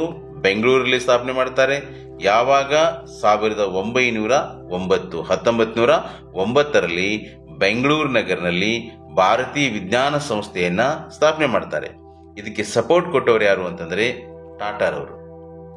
ಈ ಟಾಟಾ ಅವರು ಏನ್ ಮಾಡ್ತಾರೆ ಅಂತಂದ್ರೆ ಈ ಒಂದು ಭಾರತೀಯ ವಿಜ್ಞಾನ ಸಂಸ್ಥೆಯನ್ನ ಬೆಂಗಳೂರಲ್ಲಿ 1909ರಲ್ಲಿ ಸ್ಥಾಪನೆ ಮಾಡಬೇಕಾದ್ರೆ ಅದಕ್ಕೆ ಬೆಂಬಲವನ್ನ ಸಪೋರ್ಟ್ ಅನ್ನ ಕೊಟ್ಟವರು ಯಾರು ಅಂದ್ರೆ ಈ ಟಾಟಾರವರು ಕೊಡ್ತಾರೆ. ಓಕೆ, ನೆಕ್ಸ್ಟ್ ಹೋಗೋಣ. ನೀರಾವರಿ ಸೌಲಭ್ಯ ಒದಗಿಸಿದರು. ಇವರು ಕೃಷಿ ಅಭಿವೃದ್ಧಿಗಾಗಿ ಏನ್ ಮಾಡ್ತಾರೆ ಅಂದ್ರೆ ನಾಲ್ವಡಿ ಕೃಷ್ಣರಾಜ ಒಡೆಯರು ನೀರಾವರಿ ಸೌಲಭ್ಯವನ್ನ ಒದಗಿಸ್ತಾರೆ. ಹಾಗೆ ಬೆಳಗೋಳದ ಹತ್ತಿರ ಕಾವೇರಿ ನದಿಗೆ ಆಣೆಕಟ್ಟನ್ನು ನಿರ್ಮಿಸ್ತಾರೆ. ಈ ಬೆಳಗೋಳ ಅನ್ನೋದೊಂದು ಸ್ಥಳ ಇದೆ ಅಲ್ವಾ, ಈ ಬೆಳಗೋಳದ ಹತ್ತಿರ ಕಾವೇರಿ ನದಿಗೆ ಏನ್ ಮಾಡ್ತಾರೆ ಅಂದ್ರೆ ಒಂದು ಆಣೆಕಟ್ಟನ್ನು ನಿರ್ಮಿಸ್ತಾರೆ ಅವರು. ಹೊಸ ರೈಲು ಮಾರ್ಗವನ್ನು ನಿರ್ಮಿಸಿದರು. ಒಂದಿಷ್ಟು ರಾಜ್ಯದಲ್ಲಿ ಏನ್ ಮಾಡ್ತಾರೆ ಅಂದ್ರೆ ಒಂದಿಷ್ಟು ಹೊಸ ರೈಲು ಮಾರ್ಗಗಳನ್ನ ಇವರ ಕಾಲಾವಧಿಯಲ್ಲಿ ನಿರ್ಮಿಸ್ತಾರೆ. ಕೈಗಾರಿಕೆಗಳನ್ನು ಸ್ಥಾಪಿಸಿದರು. ಈ ನಾಲ್ವಡಿ ಕೃಷ್ಣರಾಜ ಒಡೆಯರ ಕಾಲಾವಧಿಯಲ್ಲಿ ಒಂದಿಷ್ಟು ಕೈಗಾರಿಕೆಗಳನ್ನ ಸ್ಥಾಪನೆ ಮಾಡ್ತಾರೆ. ಹಾಗಾದ್ರೆ ನಾಲ್ವಡಿ ಕೃಷ್ಣರಾಜ ಒಡೆಯರ ಕಾಲಾವಧಿಯಲ್ಲಿ ಸ್ಥಾಪನೆ ಆಗಿರ್ತಕ್ಕಂಥ ಕೈಗಾರಿಕೆಗಳನ್ನು ನಾವು ನೋಡೋದಾದ್ರೆ ಭದ್ರಾವತಿಯ ಕಬ್ಬಿಣ ಮತ್ತು ಉಕ್ಕಿನ ಕಾರ್ಖಾನೆ, ಈ ಭದ್ರಾವತಿಯಲ್ಲಿ ಕಬ್ಬಿಣ ಮತ್ತು ಉಕ್ಕಿನ ಕಾರ್ಖಾನೆಯನ್ನ ಸ್ಥಾಪನೆ ಮಾಡ್ತಾರೆ. ಹಾಗೆ ಸಿಮೆಂಟ್ ಕಾರ್ಖಾನೆಯನ್ನ ಸ್ಥಾಪನೆ ಮಾಡ್ತಾರೆ, ಕಾಗದ ಕಾರ್ಖಾನೆಯನ್ನ ಸ್ಥಾಪನೆ ಮಾಡ್ತಾರೆ, ಮಂಡ್ಯದ ಸಕ್ಕರೆ ಕಾರ್ಖಾನೆಯನ್ನ ಸ್ಥಾಪನೆ ಮಾಡ್ತಾರೆ, ಮೈಸೂರಿನ ಗಂಧದ ಎಣ್ಣೆ ಕಾರ್ಖಾನೆ ಸ್ಥಾಪನೆ ಮಾಡ್ತಾರೆ, ಬೆಂಗಳೂರಿನ ಸಾಬೂನು ಕಾರ್ಖಾನೆಯನ್ನ ಸ್ಥಾಪನೆ ಮಾಡ್ತಾರೆ, ಬೆಳಗೋಳದ ರಾಸಾಯನಿಕ ವಸ್ತುಗಳ ಮತ್ತು ಕೃತಕ ಗೊಬ್ಬರಗಳ ಕಾರ್ಖಾನೆಯನ್ನ ಸ್ಥಾಪನೆ ಮಾಡ್ತಾರೆ. ಇವೆಲ್ಲವೂ ನಾಲ್ವಡಿ ಕೃಷ್ಣರಾಜ ಒಡೆಯರ ಕಾಲಾವಧಿಯಲ್ಲಿ ಸ್ಥಾಪನೆ ಆಗಿರ್ತಕ್ಕಂಥ ಪ್ರಮುಖ ಕೈಗಾರಿಕೆಗಳು ಅಂದರೆ ಕಾರ್ಖಾನೆಗಳು. ಸಂಗೀತ ವಿದ್ವಾಂಸರು, ಇವರು ಅನೇಕ ಸಂಗೀತ ವಿದ್ವಾಂಸರಿಗೆ ಆಶ್ರಯ ನೀಡಿದ್ದರು. ಈ ನಾಲ್ವಡಿ ಕೃಷ್ಣರಾಜ ಒಡೆಯರು ಅನೇಕ ಸಂಗೀತ ವಿದ್ವಾಂಸರಿಗೆ ಆಶ್ರಯ ನೀಡಿದ್ದರು. ಅಂಥವರಲ್ಲಿ ಪ್ರಮುಖ ಸಂಗೀತ ವಿದ್ವಾಂಸರನ್ನು ನಾವು ನೋಡೋದಾದರೆ ಶ್ಯಾಮಶಾಸ್ತ್ರಿಗಳು, ಎಂ ಹಿರಿಯಣ್ಣ, ವೀಣೆ ಶೇಷಣ್ಣ, ಸಾಂಬಯ್ಯ, ಬಿಡಾರಂ ಕೃಷ್ಣಪ್ಪ, ಮುತ್ತಯ್ಯ ಭಾಗವತರ್, ವಾಸುದೇವಾಚಾರ್ಯ, ಟಿ ಚೌಡಯ್ಯ, ಇವರೆಲ್ಲರೂ ಪ್ರಮುಖ ಸಂಗೀತ ವಿದ್ವಾಂಸರು. ಇವರು ಯಾರ ಒಂದು ಆಶ್ರಯದಲ್ಲಿದ್ದರು ಅಂತಂದ್ರೆ ನಾಲ್ವಡಿ ಕೃಷ್ಣರಾಜ ಒಡೆಯರು ಇವರೆಲ್ಲರಿಗೂ ಏನ್ ಮಾಡಿದ್ರು, ಆಶ್ರಯ ಕೊಟ್ಟಿದ್ರು, ಹಾಗೆ ಬೆಂಬಲವನ್ನ ಕೊಟ್ಟಿದ್ರು. ಓಕೆ, ನೆಕ್ಸ್ಟ್ ಹೋಗೋಣ. ಮೈಸೂರು ಮಾದರಿ ರಾಜ್ಯ. ಈ ನಾಲ್ವಡಿ ಕೃಷ್ಣರಾಜ ಒಡೆಯರ ಕಾಲದಲ್ಲಿ ಮೈಸೂರು ಹೇಗಿತ್ತು ಅಂತಂದ್ರೆ ಒಂದು ಮಾದರಿ ರಾಜ್ಯವಾಗಿತ್ತು, ಒಂದು ಮಾಡೆಲ್ ಸ್ಟೇಟ್ ಆಗಿತ್ತು. ಮೈಸೂರು ಹೇಗಿತ್ತಪ್ಪ ಅಂತಂದ್ರೆ ಒಂದು ಮಾದರಿ ರಾಜ್ಯವಾಗಿತ್ತು. ಯಾರ ಕಾಲಾವಧಿಯಲ್ಲಿ? ನಾಲ್ವಡಿ ಕೃಷ್ಣರಾಜ ಒಡೆಯರ ಕಾಲಾವಧಿಯಲ್ಲಿ. ಹೀಗಾಗಿ ಗಾಂಧೀಜಿಯವರು ಈ ನಾಲ್ವಡಿ ಕೃಷ್ಣರಾಜ ಒಡೆಯರನ್ನ ಏನಂತ ಕರೀತಾರೆ ಅಂದ್ರೆ ರಾಜರ್ಷಿ ಅಂತ ಕರೀತಾರೆ. ನಾಲ್ವಡಿ ಕೃಷ್ಣರಾಜ ಒಡೆಯರನ್ನ ಏನಂತ ಕರೀತಾರೆ? ರಾಜರ್ಷಿ ಅಂತ ಕರೀತಾರೆ. ರಾಜರ್ಷಿ ಅಂತ ಕರೆದವರು ಯಾರು ಅಂತಂದ್ರೆ ಗಾಂಧೀಜಿಯವರು, ಮಹಾತ್ಮ ಗಾಂಧೀಜಿಯವರು ನಾಲ್ವಡಿ ಕೃಷ್ಣರಾಜ ಒಡೆಯರನ್ನ ರಾಜರ್ಷಿ ಅಂತ ಕರೀತಾರೆ. ಓಕೆ, ನೆಕ್ಸ್ಟ್ ಹೋಗೋಣ. 1940ರಿಂದ 1950 ಜಯಚಾಮರಾಜ ಒಡೆಯರು ಅವರ ಕಾಲಾವಧಿ 1940ರಿಂದ 1950 ಅವರ ಆಡಳಿತದ ಕಾಲಾವಧಿ. ಇವರ ಕಾಲಾವಧಿಯಲ್ಲಿ ಸೇವೆ ಸಲ್ಲಿಸಿರ್ತಕ್ಕಂಥ ಪ್ರಮುಖ ದಿವಾನರುಗಳನ್ನು ನೋಡೋದಾದರೆ ಸರ್ ಮಿರ್ಜಾ ಇಸ್ಮಾಯಿಲ್. ಈ ಸರ್ ಮಿರ್ಜಾ ಇಸ್ಮಾಯಿಲ್ ಅವರು ನಾಲ್ವಡಿ ಕೃಷ್ಣರಾಜ ಒಡೆಯರ ಕಾಲದಲ್ಲಿ ಕೂಡ ಇದ್ದರು. ಸರ್ ಮಿರ್ಜಾ ಇಸ್ಮಾಯಿಲ್, ನ್ಯಾಪತಿ ಮಾಧವರಾವ್, ಆರ್ಕಾಟ್ ರಾಮಸ್ವಾಮಿ ಮೊದಲಿಯಾರ್. ಇಲ್ಲಿ ಒಂದು ವಿಷಯ ತಿಳ್ಕೊಳ್ಳಿ. ಮೊದಲ ದಿವಾನ್ರು, ಮೈಸೂರಿನ ಮೊದಲ ದಿವಾನ್ ಯಾರು ಅಂದ್ರೆ ಸಿ ರಂಗಾಚಾರ್ಲು ಮೈಸೂರಿನ ಮೊದಲ ದಿವಾನರು. ಹಾಗೆ ಮೈಸೂರಿನ ಕೊನೆಯ ದಿವಾನ್ ಯಾರು ಅಂದ್ರೆ ಆರ್ಕಾಟ್ ರಾಮಸ್ವಾಮಿ ಮೊದಲಿಯಾರ್. ಇವರು ಮೈಸೂರಿನ ಕೊನೆಯ ದಿವಾನ್ರು. ಆರ್ಕಾಟ್ ರಾಮಸ್ವಾಮಿ ಮೊದಲಿಯಾರ್ ಇದಾರಲ್ಲ, ಇವರು ಮೈಸೂರಿನ ಕೊನೆಯ ದಿವಾನ್ರು. ಹಾಗೆ ಜಯಚಾಮರಾಜ ಒಡೆಯರ ಕಾಲಾವಧಿಯಲ್ಲಿರ್ತಕ್ಕಂಥ ಪ್ರಮುಖ ವಿದ್ವಾಂಸರುಗಳನ್ನು ನೋಡೋದಾದ್ರೆ ನೋಡಿ, ಇವರು ಪ್ರಮುಖ ವಿದ್ವಾಂಸರಿಗೆ, ಹಾಗೆ ಸಂಗೀತಗಾರರಿಗೆ, ಹಾಗೆ ವಾಗ್ಮಿ ಸಾಹಿತಿಗಳಿಗೆ, ಹಾಗೆ ಕಲೆಗಳ ಒಂದು ಪೋಷಕರಾಗಿದ್ದರು. ಇವರು ಯಾರು ಅಂತಂದ್ರೆ ಜಯಚಾಮರಾಜ ಒಡೆಯರು. ಹಾಗೆ ಇವರು ಅನೇಕ ಗ್ರಂಥಗಳನ್ನು ಕೂಡ ರಚನೆ ಮಾಡಿದ್ದಾರೆ. ಅನೇಕ ಜನರಿಗೆ ಆಶ್ರಯ ಕೊಟ್ಟಿದ್ರು. ಹಾಗೆ ಅನೇಕ ಗ್ರಂಥಗಳನ್ನು ಕೂಡ ಇವರು ಜಯಚಾಮರಾಜ ಒಡೆಯರು ರಚನೆ ಮಾಡಿದ್ದಾರೆ. ಇವರು ಕರ್ನಾಟಕದ ಮೊದಲ ರಾಜ್ಯಪಾಲರು ಕೂಡ ಇವರೇ ಆಗ್ತಾರೆ. ನಾವೇನು ಇವತ್ತು ಸ್ವತಂತ್ರ ಭಾರತದ ನಂತರ ಕರ್ನಾಟಕದ ಮೊದಲ ರಾಜ್ಯಪಾಲರು ಜಯಚಾಮರಾಜ ಒಡೆಯರು ಅಂತ ಏನು ಹೇಳ್ತೇವಲ್ವಾ, ಇದೇ ಜಯಚಾಮರಾಜ ಒಡೆಯರು ಮುಂದೆ ಕರ್ನಾಟಕದ ಮೊದಲ ರಾಜ್ಯಪಾಲರಾಗಿ ಮುಂದುವರಿತಾರೆ. ಇವರು ಕರ್ನಾಟಕದ ಮೊದಲ ರಾಜ್ಯಪಾಲರು ಕೂಡ ಇವರೇ ಜಯಚಾಮರಾಜ ಒಡೆಯರು ಆಗ್ತಾರೆ. ಕರ್ನಾಟಕದಲ್ಲಿ ಬ್ರಿಟಿಷ್ ಆಳ್ವಿಕೆಗೆ ಪ್ರತಿರೋಧಗಳು ಏನಾಗುತ್ತೆ ಇಲ್ಲಿ? ರಾಜಕೀಯ ಸಮಸ್ಯೆಗಳ ಶತಮಾನ 18ನೇ ಶತಮಾನ. ಕರ್ನಾಟಕದಲ್ಲಿ ಈ 18ನೇ ಶತಮಾನವನ್ನು ಏನಂತ ಕರೀತಾರೆ ಅಂತಂದ್ರೆ ರಾಜಕೀಯ ಸಮಸ್ಯೆಗಳ ಶತಮಾನ ಅಂತ ಕರೆದರು. ಕರ್ನಾಟಕದಲ್ಲಿ 18ನೇ ಶತಮಾನವನ್ನು ಏನಂತ ಕರೀತಾರೆ? ರಾಜಕೀಯ ಸಮಸ್ಯೆಗಳ ಶತಮಾನ ಅಂತ ಕರೆದರು. ಹಾಗಾದ್ರೆ ರಾಜಕೀಯ ಸಮಸ್ಯೆಗಳ ಶತಮಾನ ಅಂತ ಯಾವುದನ್ನು ಕರೀತಾರೆ ಅಂದ್ರೆ ಎಷ್ಟನೇ ಶತಮಾನವನ್ನು ಕರೀತಾರೆ? 18ನೇ ಶತಮಾನ. ಇದಕ್ಕೆ ಮುಖ್ಯ ಕಾರಣ ಏನು ಅಂತಂದ್ರೆ 1707ರಲ್ಲಿ ಔರಂಗಜೇಬನ ಮರಣ ಮುಖ್ಯವಾಗಿರ್ತಕ್ಕಂಥ ಕಾರಣ. ಹಾಗೆ ಇತರ ಒಂದಿಷ್ಟು ಕಾರಣಗಳನ್ನು ನಾವಿಲ್ಲಿ ನೋಡೋಣ. ಏನೇ ಕೇಳ್ತಾನೆ ಅಂತಂದ್ರೆ 18ನೇ ಶತಮಾನವನ್ನ ರಾಜಕೀಯ ಸಮಸ್ಯೆಗಳ ಶತಮಾನ ಅಂತ ಕರೀಲಿಕ್ಕೆ ಕಾರಣಗಳೇನು? 18ನೇ ಶತಮಾನವನ್ನ ರಾಜಕೀಯ ಸಮಸ್ಯೆಗಳ ಶತಮಾನ ಅಂತ ಕರೀತಾರೆ. ಯಾಕೆ ಕರೀತಾರೆ? ಅದಕ್ಕೆ ಕಾರಣಗಳೇನು? ಸೊ ಅದಕ್ಕೆ ಕಾರಣಗಳನ್ನು ನೋಡೋದಾದರೆ 1707ರಲ್ಲಿ ಔರಂಗಜೇಬನ ಮರಣ ಮುಖ್ಯವಾಗಿರ್ತಕ್ಕಂಥ ಕಾರಣ. ನಂತರದ ಕಾರಣಗಳನ್ನು ನೋಡೋದಾದರೆ ಮೊಘಲರ ರಾಜಕೀಯ ಸಾರ್ವಭೌಮತೆ ಕುಗ್ಗಿತು. ನಮ್ಮ ಭಾರತ ದೇಶದಲ್ಲಿ 1526ರಲ್ಲಿ ಮೊಘಲ್ ಸಾಮ್ರಾಜ್ಯ ಸ್ಥಾಪನೆ ಆಯಿತು. 1707ರಲ್ಲಿ ಔರಂಗಜೇಬನ ಮರಣದ ನಂತರ ಈ ಒಂದು ಮೊಘಲ್ ಸಾಮ್ರಾಜ್ಯ ಏನಾಯ್ತಂದ್ರೆ ತನ್ನ ಸಾರ್ವಭೌಮತೆಯನ್ನು ಕುಗ್ಗಿಸ್ಕೊಳ್ಳುತ್ತೆ ಇದು. ನೆಕ್ಸ್ಟು ದಕ್ಷಿಣ ಭಾರತದಲ್ಲಿ ಮೊಘಲರ ರಾಜಕೀಯ ಹತೋಟಿ ತಪ್ಪಿತು. ಈ ದಕ್ಷಿಣ ಭಾರತದಲ್ಲಿ ಏನು ಮೊಘಲರ ಹಿಡಿತ ಏನಿತ್ತಲ್ಲ ಆ ಹಿಡಿತ ಏನಾಯಿತು, ಹತೋಟಿ ತಪ್ಪಿಬಿಡ್ತು. ಕರ್ನಾಟಕ ಪ್ರದೇಶದಲ್ಲಿ ಅಧಿಕಾರಕ್ಕಾಗಿ ಕಿತ್ತಾಟ. ಕರ್ನಾಟಕದಲ್ಲಿ ಏನಂತಂದ್ರೆ ಕರ್ನಾಟಕ ಪ್ರದೇಶದಲ್ಲಿ ಅಧಿಕಾರಕ್ಕಾಗಿ ಕಿತ್ತಾಟ ಸ್ಟಾರ್ಟ್ ಆಯಿತು. 1707ರಲ್ಲಿ ಚಿಕ್ಕದೇವರಾಜ ಒಡೆಯರ ಮರಣ. ಈ 1707ರಲ್ಲಿ ಚಿಕ್ಕದೇವರಾಜ ಒಡೆಯರು ಕೂಡ ಏನಾಗ್ಬಿಟ್ರು ಅಂತಂದ್ರೆ ಮರಣವನ್ನು ಹೊಂದ್ಬಿಟ್ರು. ಸೊ ಹೀಗೇನಾಯ್ತು ಅಂದ್ರೆ ಅಲ್ಲಿ ಅಧಿಕಾರಕ್ಕಾಗಿ ಕಿತ್ತಾಟ ಸ್ಟಾರ್ಟ್ ಆಯಿತು. ಮುಂದೆ ಮೈಸೂರಿನಲ್ಲಿ ಉತ್ತರಾಧಿಕಾರತ್ವ ಸಮಸ್ಯೆ ಆಯಿತು. ಈ 1704ರಲ್ಲಿ ಚಿಕ್ಕದೇವರಾಜ ಒಡೆಯರು ಮರಣವನ್ನು ಹೊಂದಿದ ನಂತರ ಈ ಮೈಸೂರಲ್ಲಿ ಉತ್ತರಾಧಿಕಾರತ್ವಕ್ಕಾಗಿ ಪೈಪೋಟಿ ಸ್ಟಾರ್ಟ್ ಆಯಿತು. ಹೀಗಾಗಿ ಸಮಸ್ಯೆ ಸ್ಟಾರ್ಟ್ ಆಯಿತು. ಇವೆಲ್ಲ ಸಮಸ್ಯೆಗಳಿಂದಾಗಿ 18ನೇ ಶತಮಾನವನ್ನ ರಾಜಕೀಯ ಸಮಸ್ಯೆಗಳ ಶತಮಾನ ಅಂತ ಕರೀತಾರೆ. ಇವುಗಳಲ್ಲಿ ಅತಿ ಮುಖ್ಯವಾಗಿರ್ತಕ್ಕಂಥ 1707ರಲ್ಲಿ ಔರಂಗಜೇಬನ ಮರಣ. ಓಕೆ, ನೆಕ್ಸ್ಟ್ ಹೋಗೋಣ.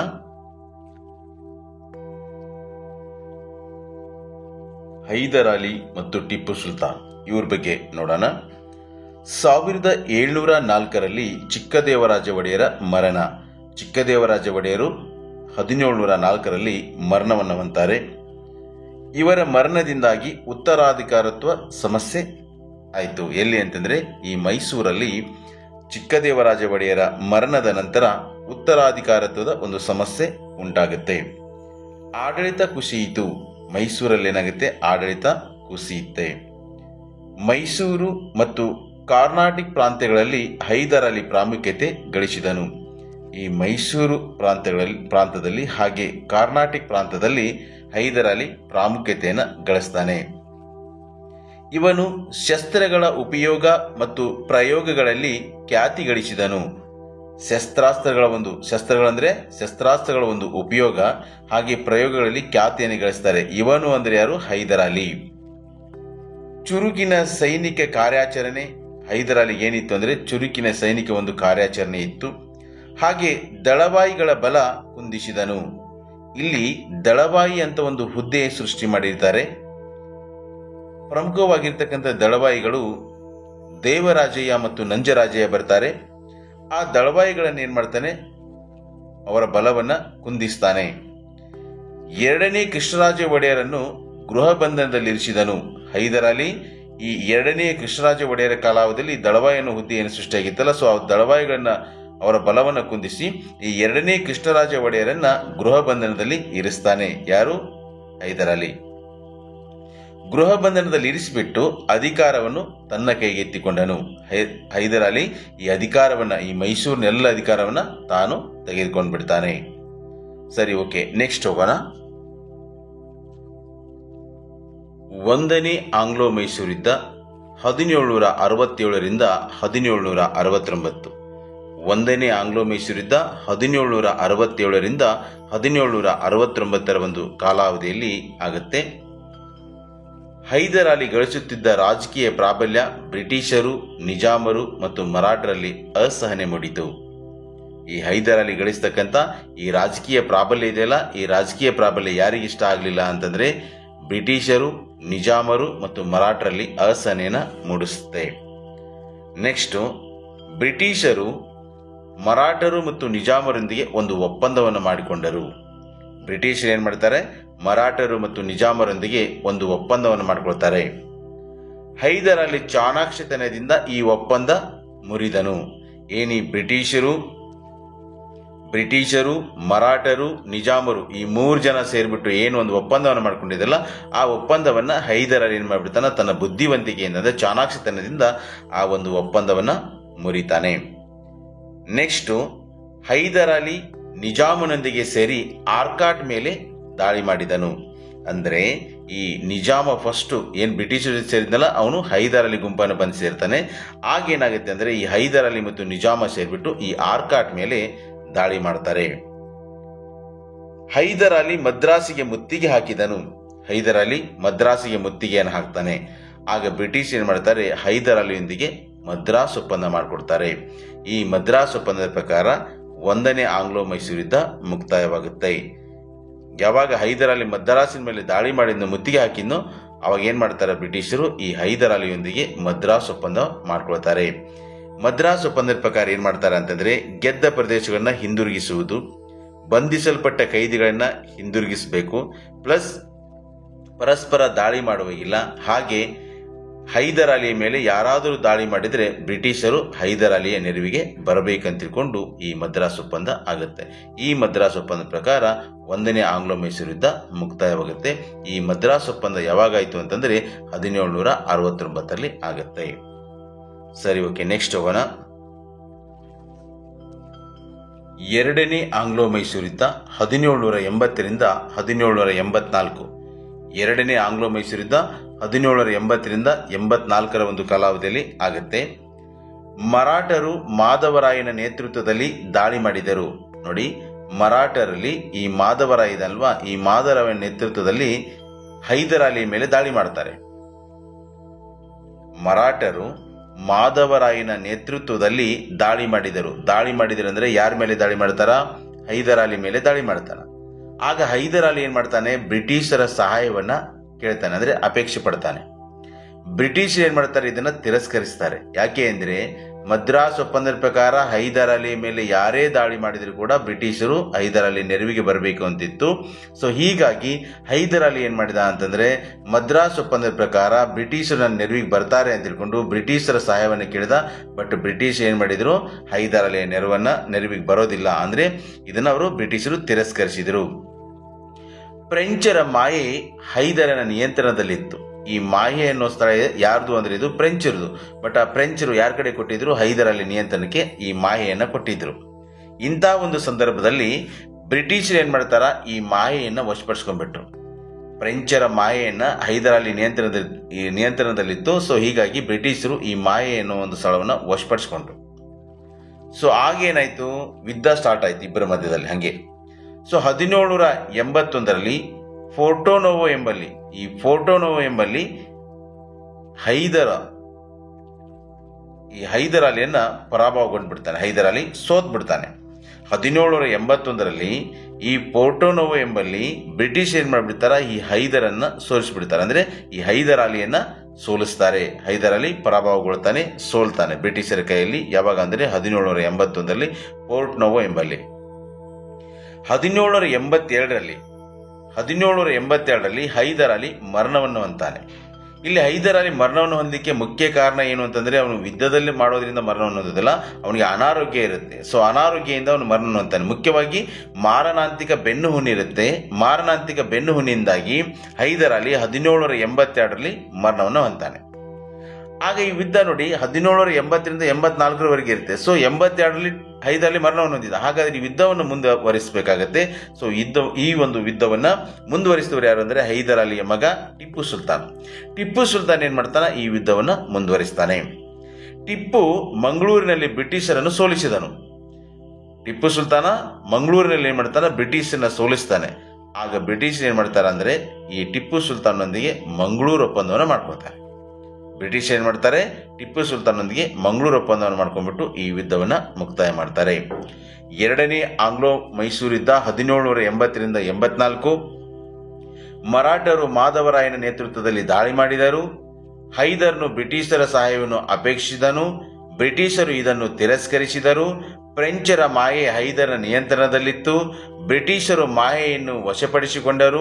1781ರಲ್ಲಿ ಪೋರ್ಟೋನೋವೋ ಎಂಬಲ್ಲಿ ನಡೆದ ಕದನದಲ್ಲಿ ಹೈದರ್ ಪರಾಭವಗೊಂಡನು. 1782ರಲ್ಲಿ ಹೈದರ್ ಅಲಿ ಮರಣ ಹೊಂದಿದನು. ಟಿಪ್ಪು ಯುದ್ಧವನ್ನು ಮುಂದುವರಿಸಿದನು. ಟಿಪ್ಪು ಮಂಗಳೂರಿನಲ್ಲಿ ಬ್ರಿಟಿಷರನ್ನು ಸೋಲಿಸಿದನು.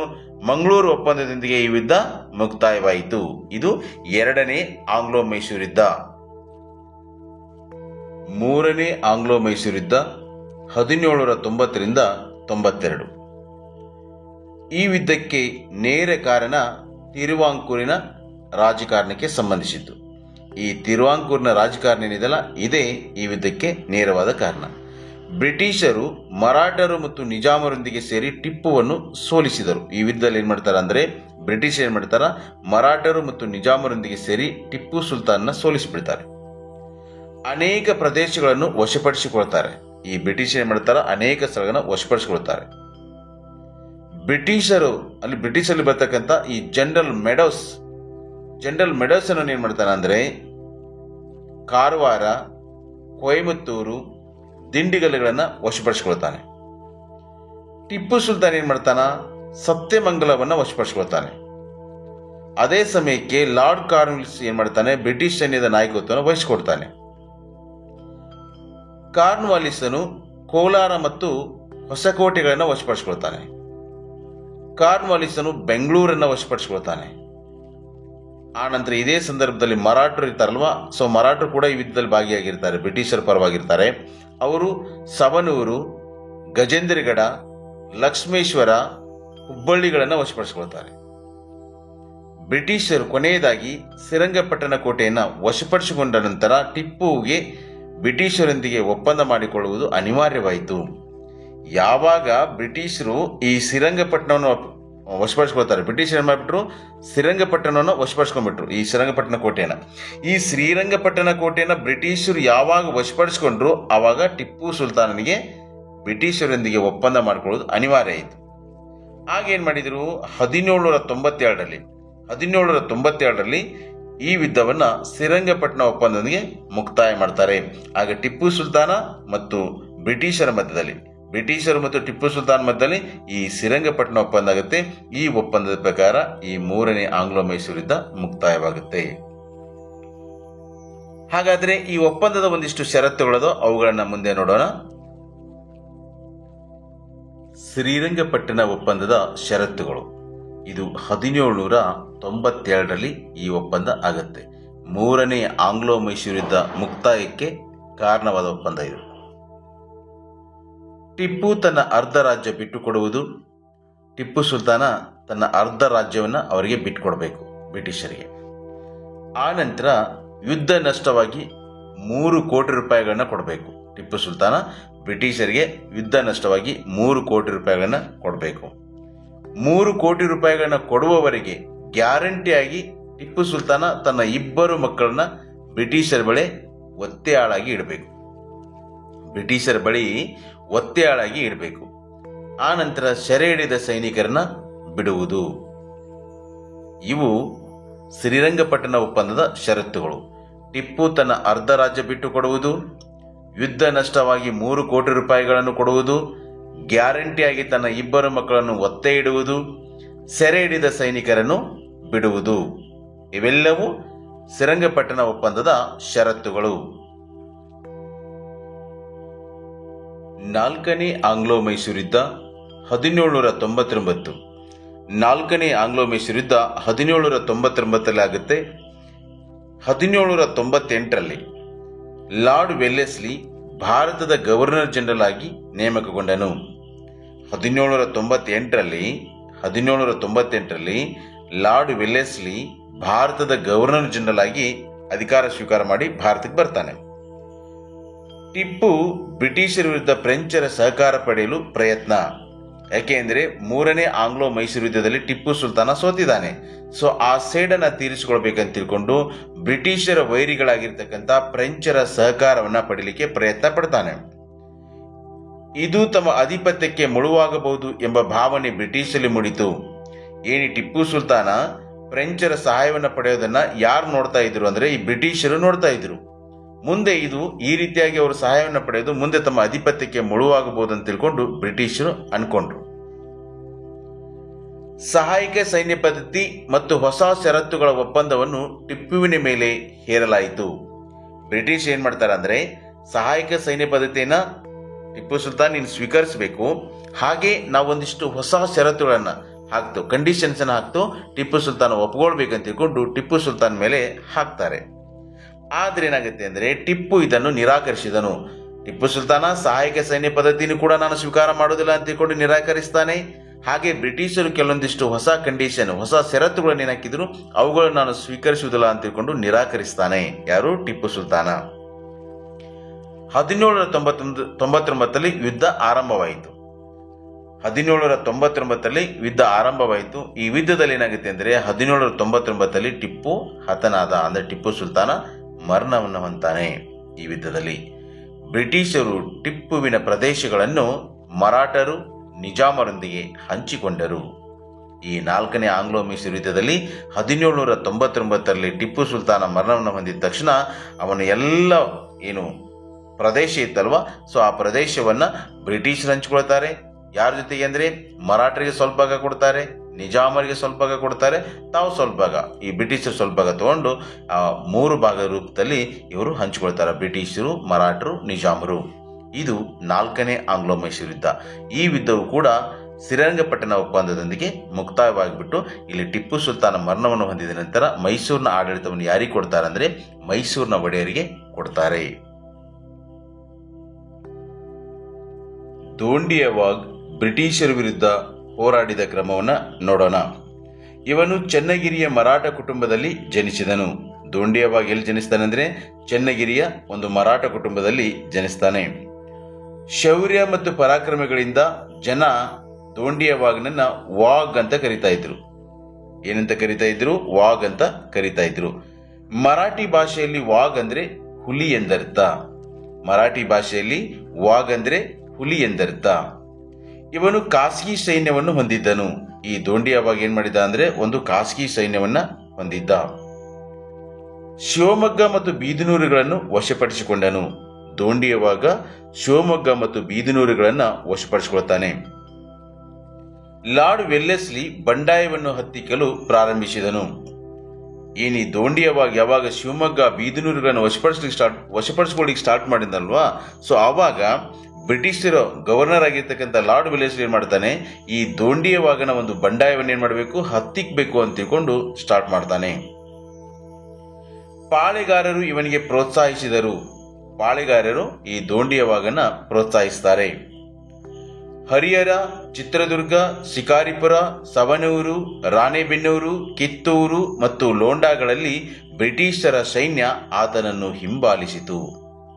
ಈ ದೋಂಡಿಯವಾಗನನ್ನು ಎಲ್ಲಿವರೆಗೆ ಹಿಂಬಾಲಿಸ್ತಾರೆ ಅಂದರೆ ಹರಿಹರ, ಚಿತ್ರದುರ್ಗ, ಶಿಕಾರಿಪುರ, ಸವಣೂರು, ರಾಣೆಬೆನ್ನೂರು, ಕಿತ್ತೂರು ಮತ್ತು ಲೋಂಡಾ ಈ ಒಂದು ಸ್ಥಳಗಳಲ್ಲಿ ಬ್ರಿಟಿಷರ ಸೈನ್ಯ ಈ ಒಂದು ದೋಂಡಿಯವಾಗನನ್ನ ಹಿಂಬಾಲಿಸ್ತಾರೆ. ಬ್ರಿಟಿಷರು ಶಿರಹಟ್ಟಿಯನ್ನು ವಶಪಡಿಸಿಕೊಳ್ತಾರೆ. ಇವನು ಅನೇಕ ಅಂದ್ರೆ ಈ ದೋಂಡಿಯವಾಗನ ಅನೇಕ ಸೈನ್ಯರನ್ನ ಏನ್ ಮಾಡ್ತಾರ, ಹತ್ಯೆ ಮಾಡ್ತಾರೆ, ಕೊಂದಾಕ್ತಾರೆ. ಇವನು ಶಿಕಾರಿಪುರ ಕೋಟೆಯನ್ನು ಗೆಲ್ತಾನೆ. ದೋಂಡಿಯವಾಗ್ ಶಿಕಾರಿಪುರ ಕೋಟೆಯನ್ನು ಗೆಲ್ತಾನೆ. ಕೊನೆಗೆ ಈ ದೋಂಡಿಯವಾಗನನ್ನ ಕೋನ್ಗಲ್ ಅನ್ನೋ ಒಂದು ಸ್ಥಳದಲ್ಲಿ ಹತ್ಯೆ ಮಾಡ್ತಾರೆ. ಬ್ರಿಟಿಷರು ಈ ಕೋನ್ಗಲ್ ಅನ್ನೋ ಒಂದು ಸ್ಥಳದಲ್ಲಿ ಏನ್ ಮಾಡ್ತಾರೆ ಅಂದ್ರೆ ಬ್ರಿಟಿಷರು ಈ ದೋಂಡಿಯವಾಗನನ್ನ ಹತ್ಯೆ ಮಾಡ್ತಾರೆ. ದೋಂಡಿಯವಾಗ್ ಬ್ರಿಟಿಷರ ವಿರುದ್ಧ ಹೋರಾಡಿದ ಕ್ರಮವನ್ನು ನೋಡೋಣ. ಇವನು ಚನ್ನಗಿರಿಯ ಮರಾಠ ಕುಟುಂಬದಲ್ಲಿ ಜನಿಸಿದನು. ಅವನ ಶೌರ್ಯ ಮತ್ತು ಪರಾಕ್ರಮಗಳಿಂದ ಜನ ವಾಗ್ ಎಂದು ಕರೆದರು. ಮರಾಠಿಯಲ್ಲಿ ವಾಗ್ ಎಂದರೆ ಹುಲಿ. ಇವನು ಖಾಸಗಿ ಸೈನ್ಯವನ್ನು ಹೊಂದಿದ್ದನು. ಶಿವಮೊಗ್ಗ ಮತ್ತು ಬೀದನೂರುಗಳನ್ನು ವಶಪಡಿಸಿಕೊಂಡನು. ಲಾರ್ಡ್ ವೆಲ್ಲೆಸ್ಲಿ ಬಂಡಾಯವನ್ನು ಹತ್ತಿಕ್ಕಲು ಪ್ರಾರಂಭಿಸಿದನು. ಪಾಳೆಗಾರರು ಇವನಿಗೆ ಪ್ರೋತ್ಸಾಹಿಸಿದರು. ಹರಿಹರ, ಚಿತ್ರದುರ್ಗ, ಶಿಕಾರಿಪುರ, ಸವಣೂರು, ರಾಣೆಬೆನ್ನೂರು, ಕಿತ್ತೂರು ಮತ್ತು ಲೋಂಡಾಗಳಲ್ಲಿ ಬ್ರಿಟಿಷರ ಸೈನ್ಯ ಆತನನ್ನು ಹಿಂಬಾಲಿಸಿತು. ಬ್ರಿಟಿಷರು ಶಿರಹಟ್ಟಿಯನ್ನು ವಶಪಡಿಸಿಕೊಂಡರು. ಇವನ ಅನೇಕ ಸೈನಿಕರನ್ನು ಹತ್ಯೆ ಮಾಡಿದರು. ಇವನು ಶಿಕಾರಿಪುರ ಕೋಟೆಯನ್ನು ಗೆದ್ದನು. ಬ್ರಿಟಿಷರು ಕೋನ್ಗಲ್ ಎಂಬ ಸ್ಥಳದಲ್ಲಿ ಆತನನ್ನು ಹತ್ಯೆ ಮಾಡಿದರು. ಅಂದ್ರೆ ಈ ದೋಂಡಿಯವಾಗನನ್ನ ಹತ್ಯೆ ಮಾಡ್ತಾರೆ. ಕಿತ್ತೂರಿನ ಬಂಡಾಯ, ವೀರರಾಣಿ ಚೆನ್ನಮ್ಮ. ಕಿತ್ತೂರಿನ ಬಂಡಾಯ 1824 ಆಗುತ್ತೆ. ಹಾಗಾದರೆ ಕಿತ್ತೂರಿನ ಬಂಡಾಯದ ಬಗ್ಗೆ ನೋಡೋಣ. ದತ್ತು ಮಕ್ಕಳಿಗೆ ಹಕ್ಕಿಲ ನೀತಿಗೆ ಬಲಿಯಾದ ಮೊದಲ ಕರ್ನಾಟಕದ ರಾಜ್ಯ ಕಿತ್ತೂರು ಸಂಸ್ಥಾನ. ದತ್ತು ಮಕ್ಕಳಿಗೆ ಹಕ್ಕಿಲ್ಲ ನೀತಿಗೆ ಬಲಿಯಾದ ಮೊದಲ ಕರ್ನಾಟಕದ ರಾಜ್ಯ ಕಿತ್ತೂರು ಸಂಸ್ಥಾನ. ಕಿತ್ತೂರು ಬೆಳಗಾವಿ ಮತ್ತು ಧಾರವಾಡ ಹೆದ್ದಾರಿಯ ನಡುವೆ ಇರುವ ಊರು. ಮಲ್ಲಸರ್ಜನ ಮರಣದ ನಂತರ ಶಿವಲಿಂಗ ರುದ್ರಸರ್ಜ ಅಧಿಕಾರ ವಹಿಸಿಕೊಂಡನು. ಈ ಕಿತ್ತೂರಲ್ಲಿ ಯಾರು ಆಳ್ವಿಕೆಯನ್ನು ಮಾಡ್ತಾ ಇದ್ರು? ಮಲ್ಲಸರ್ಜ ಆಳ್ವಿಕೆಯನ್ನು ಮಾಡ್ತಾ ಇದ್ದ. ಮಲ್ಲ ಸರ್ಜನ ಮಗ ಯಾರು ಅಂದ್ರೆ ಶಿವಲಿಂಗ ರುದ್ರ ಸರ್ಜ. ಇಲ್ಲಿ ಒಂದ್ಸಾರಿ ಲಕ್ಷ ಕೊಟ್ಟು ನೋಡಿ. ಮಲ್ಲ ಸರ್ಜನ ಮಗ ಯಾರು? ಶಿವಲಿಂಗ ರುದ್ರ ಸರ್ಜ. ಮಲ್ಲ ಸರ್ಜನ ಹೆಂಡತಿ ಯಾರು? ರಾಣಿ ಚೆನ್ನಮ್ಮ. ರಾಣಿ ಚೆನ್ನಮ್ಮನ ಮಗ ಯಾರು? ಶಿವಲಿಂಗ ರುದ್ರ ಸರ್ಜ. ನೋಡಿ, ಶಿವಲಿಂಗ ರುದ್ರ ಸರ್ಜ ಯಾರ ಮಗ ಅಂತಂದ್ರೆ ಮಲ್ಲ ಸರ್ಜ ಮತ್ತು ಚೆನ್ನಮ್ಮರ ಮಗನೇ ಯಾರು ಅಂತಂದ್ರೆ, ಇವ್ರ ಮಗನೇ ಯಾರು ಅಂತಂದ್ರೆ ಈ ಶಿವಲಿಂಗ ರುದ್ರ ಸರ್ಜ. ಮಲ್ಲ ಸರ್ಜ ಮರಣವನ್ನು ಹೊಂದಿದ ನಂತರ ಅವರ ಮಗ ಶಿವಲಿಂಗ ರುದ್ರ ಸರ್ಜ ಅಧಿಕಾರಕ್ಕೆ ಬಂದ. ಆದ್ರೆ ಇಲ್ಲಿ ಏನಾಯ್ತು ಅಂತಂದ್ರೆ ಶಿವಲಿಂಗ ರುದ್ರ ಸರ್ಜ ದೈಹಿಕ ನ್ಯೂನತೆಯನ್ನು ಹೊಂದಿದ್ದ, ಅಂದ್ರೆ ಸ್ವಲ್ಪ ಅಂಗವಿಕಲತೆಯನ್ನು ಹೊಂದಿದ್ದ ದೈಹಿಕವಾಗಿ. ಯಾರು? ಶಿವಲಿಂಗ ರುದ್ರ ಸರ್ಜ. ಮಲ್ಲ ಸರ್ಜನ ಮಗ ಶಿವಲಿಂಗ ರುದ್ರ ಸರ್ಜ ಅಂದ್ರೆ ರಾಣಿ ಚೆನ್ನಮ್ಮನ ಮಗ ಶಿವಲಿಂಗ ರುದ್ರ ಸರ್ಜ ದೈಹಿಕ ನ್ಯೂನತೆಯನ್ನು ಹೊಂದಿದ್ದ. ಹೀಗಾಗಿ ಈ ಎಲ್ಲ ಆಡಳಿತವನ್ನ ಚೆನ್ನಮ್ಮನೇ ನೋಡ್ಬೇಕಾಯ್ತು. ಚೆನ್ನಮ್ಮ ಆಡಳಿತ ನಿರ್ವಹಿಸಬೇಕಾಯ್ತು. ಮಗ ಏನೋ ಅಧಿಕಾರಕ್ಕೆ ಬಂದ, ಆದ್ರೆ ಆಡಳಿತವನ್ನು ಮಾಡೋರು ಯಾರು? ರಾಣಿ ಚೆನ್ನಮ್ಮ ಆಗಿದ್ದು. ಕಾರಣ ಏನು ಅಂತಂದ್ರೆ ಶಿವಲಿಂಗ ರುದ್ರ ಸರ್ಜ ದೈಹಿಕ ನ್ಯೂನತೆಯನ್ನು ಹೊಂದಿದ್ದ.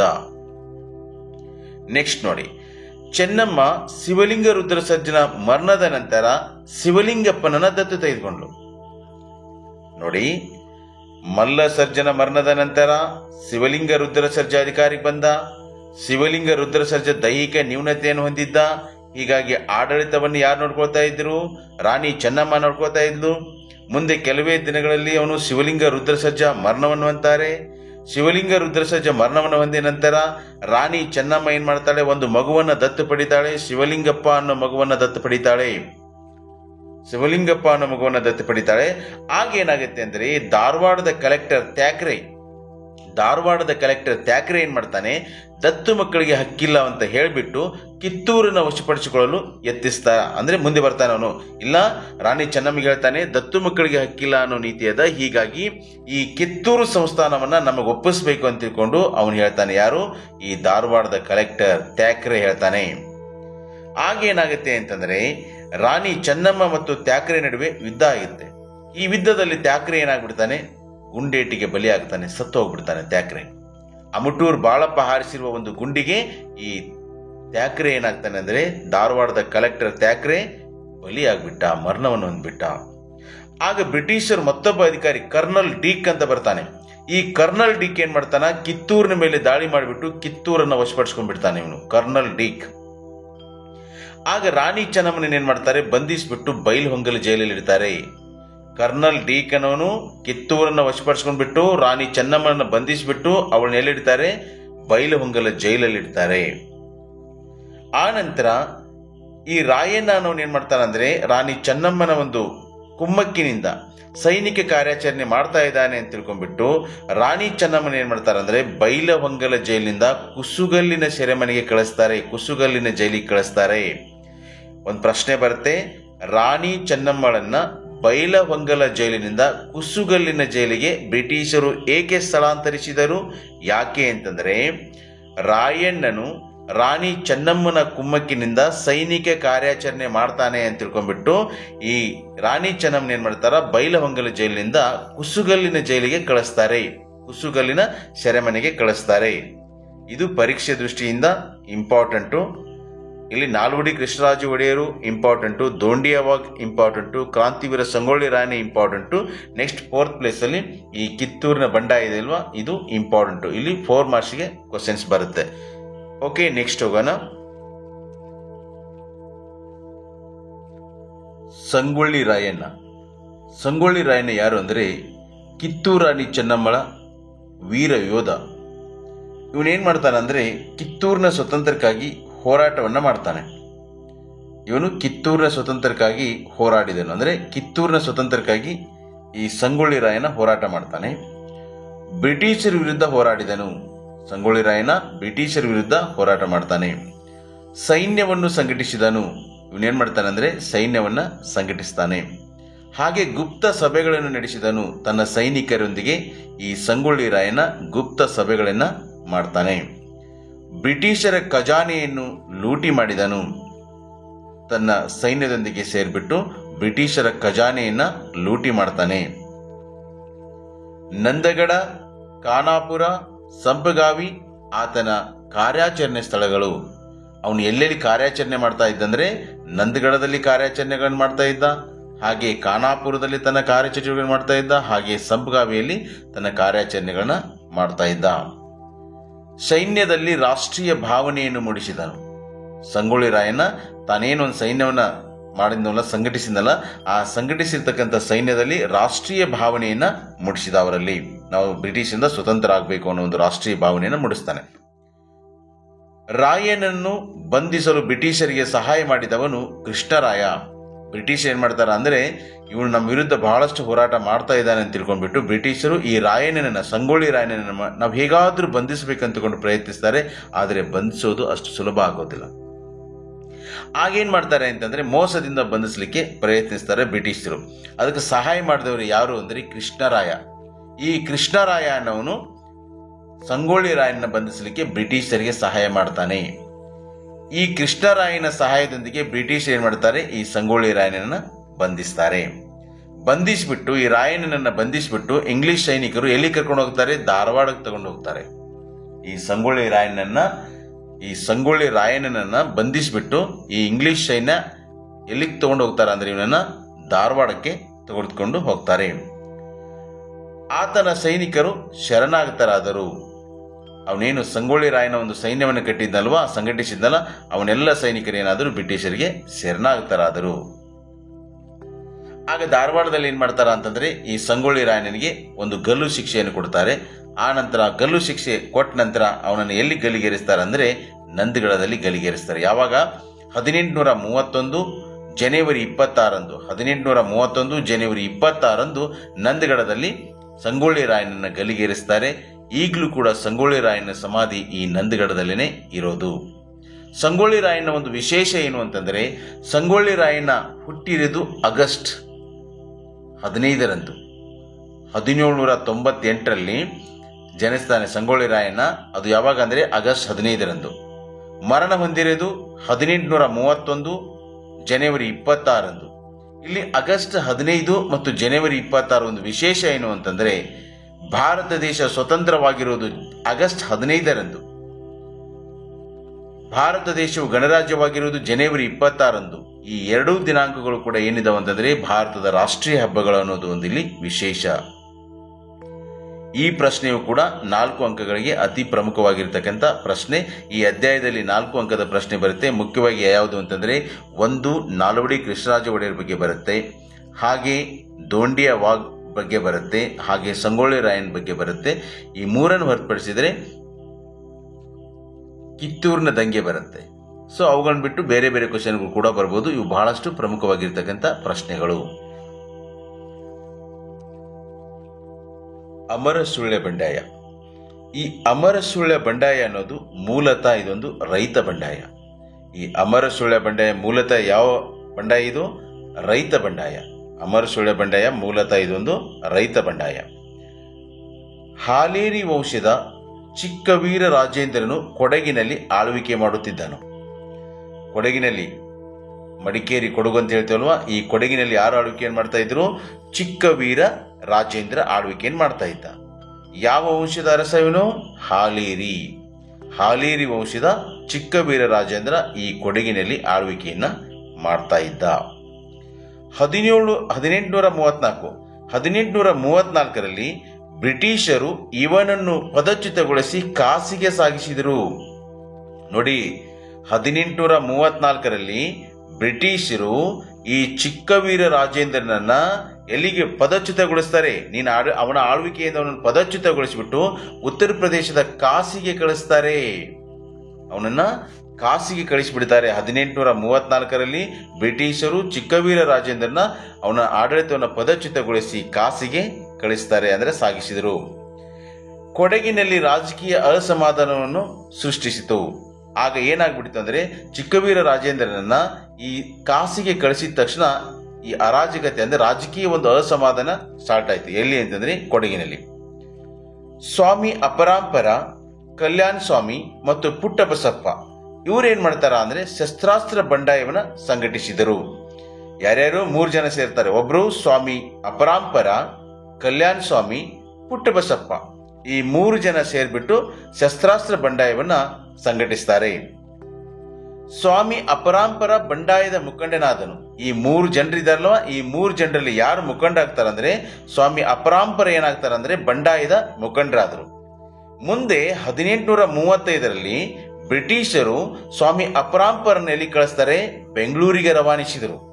ನೋಡಿ, ಬ್ರಿಟಿಷರು 1834ರಲ್ಲಿ ಬ್ರಿಟಿಷರು ಚಿಕ್ಕವೀರ ರಾಜೇಂದ್ರನನ್ನ ಕಾಸಿಗೆ ಕಳಿಸಿದರು. 1835ರಲ್ಲಿ ಬ್ರಿಟಿಷರು ಸ್ವಾಮಿ ಅಪರಾಂಪರನನ್ನ ಬೆಂಗಳೂರಿಗೆ ಕಳಿಸಿದರು. 1837ರಲ್ಲಿ ಕಲ್ಯಾಣ ಸ್ವಾಮಿಯನ್ನ ಬಂಧಿಸಿ ಮೈಸೂರಿನ ಸೆರೆಮನೆಯಲ್ಲಿಟ್ಟರು. 1834ರಲ್ಲಿ ಚಿಕ್ಕವೀರ ರಾಜೇಂದ್ರ ಕಾಸಿಗೆ ಕಳಿಸ್ತಾರೆ ಬ್ರಿಟಿಷರು. 1835ರಲ್ಲಿ ಸ್ವಾಮಿ ಅಪರಾಂಪರನ ಬೆಂಗಳೂರಿಗೆ ಕಳಿಸ್ತಾರೆ. 1837ರಲ್ಲಿ ಕಲ್ಯಾಣ ಸ್ವಾಮಿಯನ್ನ ಮೈಸೂರಿಗೆ ಕಳಿಸ್ಬಿಟ್ಟು ಅಲ್ಲಿ ಜೈಲಲ್ಲಿ ಇಡ್ತಾರೆ, ಸೆರೆಮನೆಯಲ್ಲಿಡ್ತಾರೆ. ಈ ರೀತಿಯಾಗಿ ಏನಾಗುತ್ತೆ ಅಂತಂದ್ರೆ ಎಲ್ಲರೂ ಹೋದ್ರು. ಈಗ ಉಳಿದಿರೋರು ಪುಟ್ಟಬಸಪ್ಪ. ಈಗ ಪುಟ್ಟಬಸಪ್ಪನ ಬಗ್ಗೆ ಮುಂದೆ ನೋಡೋಣ. ಸ್ವಾತಂತ್ರ್ಯ ಹೋರಾಟದಲ್ಲಿ ಪುಟ್ಟಬಸಪ್ಪನ ಪಾತ್ರ. ಈಗಾಗಲೇ ನಾವು ಸ್ವಾಮಿ ಅಪರಾಂಪರೆ ಇರ್ಬೋದು, ಕಲ್ಯಾಣ ಸ್ವಾಮಿ ಇರ್ಬೋದು, ಚಿಕ್ಕವೀರ ರಾಜೇಂದ್ರ ಇರ್ಬೋದು, ಈಗ ಬ್ರಿಟಿಷರವರನ್ನ ಬೇರೆ ಬೇರೆ ಸ್ಥಳಗಳಿಗೆ ಕಳಿಸಿದ್ದಾರೆ. ಈಗ ಉಳಿದಿರೋರು ಪುಟ್ಟಬಸಪ್ಪ. ಹಾಗಾದರೆ ಸ್ವತಂತ್ರ ಹೋರಾಟದಲ್ಲಿ ಈ ಪುಟ್ಟಬಸಪ್ಪನ ಪಾತ್ರ ಹೇಗಿತ್ತು? ಬ್ರಿಟಿಷರ ವಿರುದ್ಧ ಯಾವ ರೀತಿ ಹೋರಾಟ ಮಾಡಿದ ನೋಡೋಣ. ಕಲ್ಯಾಣ ಸ್ವಾಮಿಯ ನಂತರ ಬಂಡಾಯವನ್ನು ಮುಂದುವರಿಸಿದನು. ಕಲ್ಯಾಣ ಸ್ವಾಮಿಯ ನಂತರ ಈ ಬಂಡಾಯವನ್ನ ಮುಂದುವರಿಸ್ತಾರೆ ಯಾರು? ಪುಟ್ಟಬಸಪ್ಪ. ಇವನು ತನ್ನನ್ನು ಸ್ವಾಮಿ ಅಪರಾಂಪರ ಅಂತ ಕರೆದರು. ಕಲ್ಯಾಣ ಸ್ವಾಮಿ ನಂತರ ಈ ಬಂಡಾಯವನ್ನು ಮುಂದುವರಿಸಿದವರು ಯಾರು? ಪುಟ್ಟಬಸಪ್ಪ. ಈ ಪುಟ್ಟಬಸಪ್ಪ ಏನ್ ಕರೆದುಕೊಳ್ತಾರೆ ಅಂದ್ರೆ ತನ್ನನ್ನ ತಾನು ಸ್ವಾಮಿ ಅಪರಾಂಪರ ಅಂತ ಕರೆದುಕೊಳ್ತಾರೆ. ಇವನು ಬಂಡಾಯದ ನಾಯಕತ್ವ ವಹಿಸಿಕೊಂಡನು. ಕಲ್ಯಾಣ ಸ್ವಾಮಿ ನಂತರ ಈ ಬಂಡಾಯದ ನಾಯಕತ್ವವನ್ನು ವಹಿಸಿಕೊಳ್ತಾನೆ. ಬಂಡಾಯಗಾರನ್ನು ಸಂಘಟಿಸಿದನು. ಪುಟ್ಟಬಸಪ್ಪ ಏನ್ ಮಾಡ್ತಾನ? ಬಂಡಾಯಗಾರನ ಸಂಘಟಿಸ್ತಾನೆ. ಇವರ ಬಂಡಾಯದ ಸ್ಥಳಗಳು ಯಾವಾಗಿದ್ದು? ಎಲ್ಲೆಲ್ಲಿ ಇವರು ಬಂಡಾಯ ಮಾಡ್ತಿದ್ರು? ಸುಳ್ಯ, ಬೆಳ್ಳೆಗಾರೆ, ಪುತ್ತೂರು, ಅಮರಸುಳ್ಯ, ಈ ಸ್ಥಳಗಳಲ್ಲಿ ಈ ಬಂಡಾಯಗಳನ್ನ ಮಾಡ್ತಾ ಇದ್ರು. ಸರ್ಕಾರಿ ಅಧಿಕಾರಿಗಳನ್ನು ಬಂಧಿಸಿದನು. ಇವನು ಜನರಿಗೆ ಕಿರುಕುಳ ನೀಡುತ್ತಿದ್ದ ಅಮಲ್ದಾರನು ಹತ್ಯೆ ಮಾಡಿದನು. ಈ ಪುಟ್ಟಬಸಪ್ಪ ಏನ್ ಮಾಡ್ತಾನ ಅಂದ್ರೆ ಈ ಅಮಲ್ದಾರ ಏನ್ ಮಾಡ್ತಿದ್ದ ಅಂದ್ರೆ ಜನರಿಗೆ ಕಿರುಕುಳ ಕೊಡ್ತಾ ಇದ್ದ, ತೊಂದರೆ ಕೊಡ್ತಾ ಇದ್ದ. ಹೀಗಾಗಿ ಈ ಪುಟ್ಟಬಸಪ್ಪ ಏನ್ ಮಾಡ್ಬಿಟ್ಟ? ಈ ಅಮಲ್ದಾರನನ್ನೇ ಕೊಂದು ಹಾಕ್ಬಿಟ್ಟ. ಇವನು ಬಂಟ್ವಾಳದ ಜೈಲು ಮತ್ತು ಖಜಾನೆಗಳನ್ನು ಲೂಟಿ ಮಾಡಿದನು. ಪುಟ್ಟಬಸಪ್ಪ ಈ ಬಂಟ್ವಾಳದಲ್ಲಿರ್ತಕ್ಕಂಥ ಜೈಲು ಮತ್ತು ಖಜಾನೆಗಳನ್ನು ಏನ್ ಮಾಡಿದ? ಲೂಟಿ ಮಾಡಿದ. ಪುಟ್ಟಬಸಪ್ಪ ಮತ್ತು ಆತನ ಸಂಗಡಿಗರನ್ನು ಗಲ್ಲಿಗೇರಿಸಲಾಯಿತು. ಬ್ರಿಟಿಷ್ ಏನ್ ಮಾಡ್ತಾರೆ?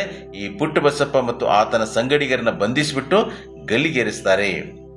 ಪುಟ್ಟಬಸಪ್ಪ, ಲಕ್ಷ್ಮಪ್ಪ, ಬಂಗರೆಸ, ಕೆದಂಬಾಡಿ ರಾಮಯ್ಯ ಗೌಡರು ಮತ್ತು ಗುಡ್ಡೆಮನೆ ಅಪ್ಪಯ್ಯ ಇವರನ್ನು ಗಲ್ಲಿಗೇರಿಸಲಾಯಿತು.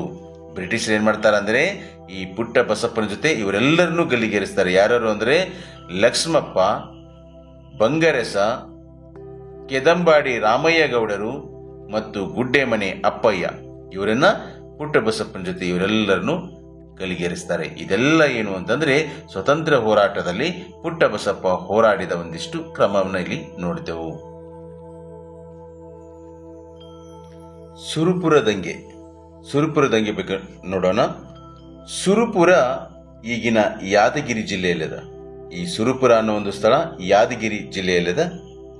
1853ರಲ್ಲಿ ತಂದೆ ಕೃಷ್ಣಪ್ಪ ನಾಯಕನ ನಂತರ ವೆಂಕಟಪ್ಪ ನಾಯಕ ಅಧಿಕಾರಕ್ಕೆ ಬಂದನು.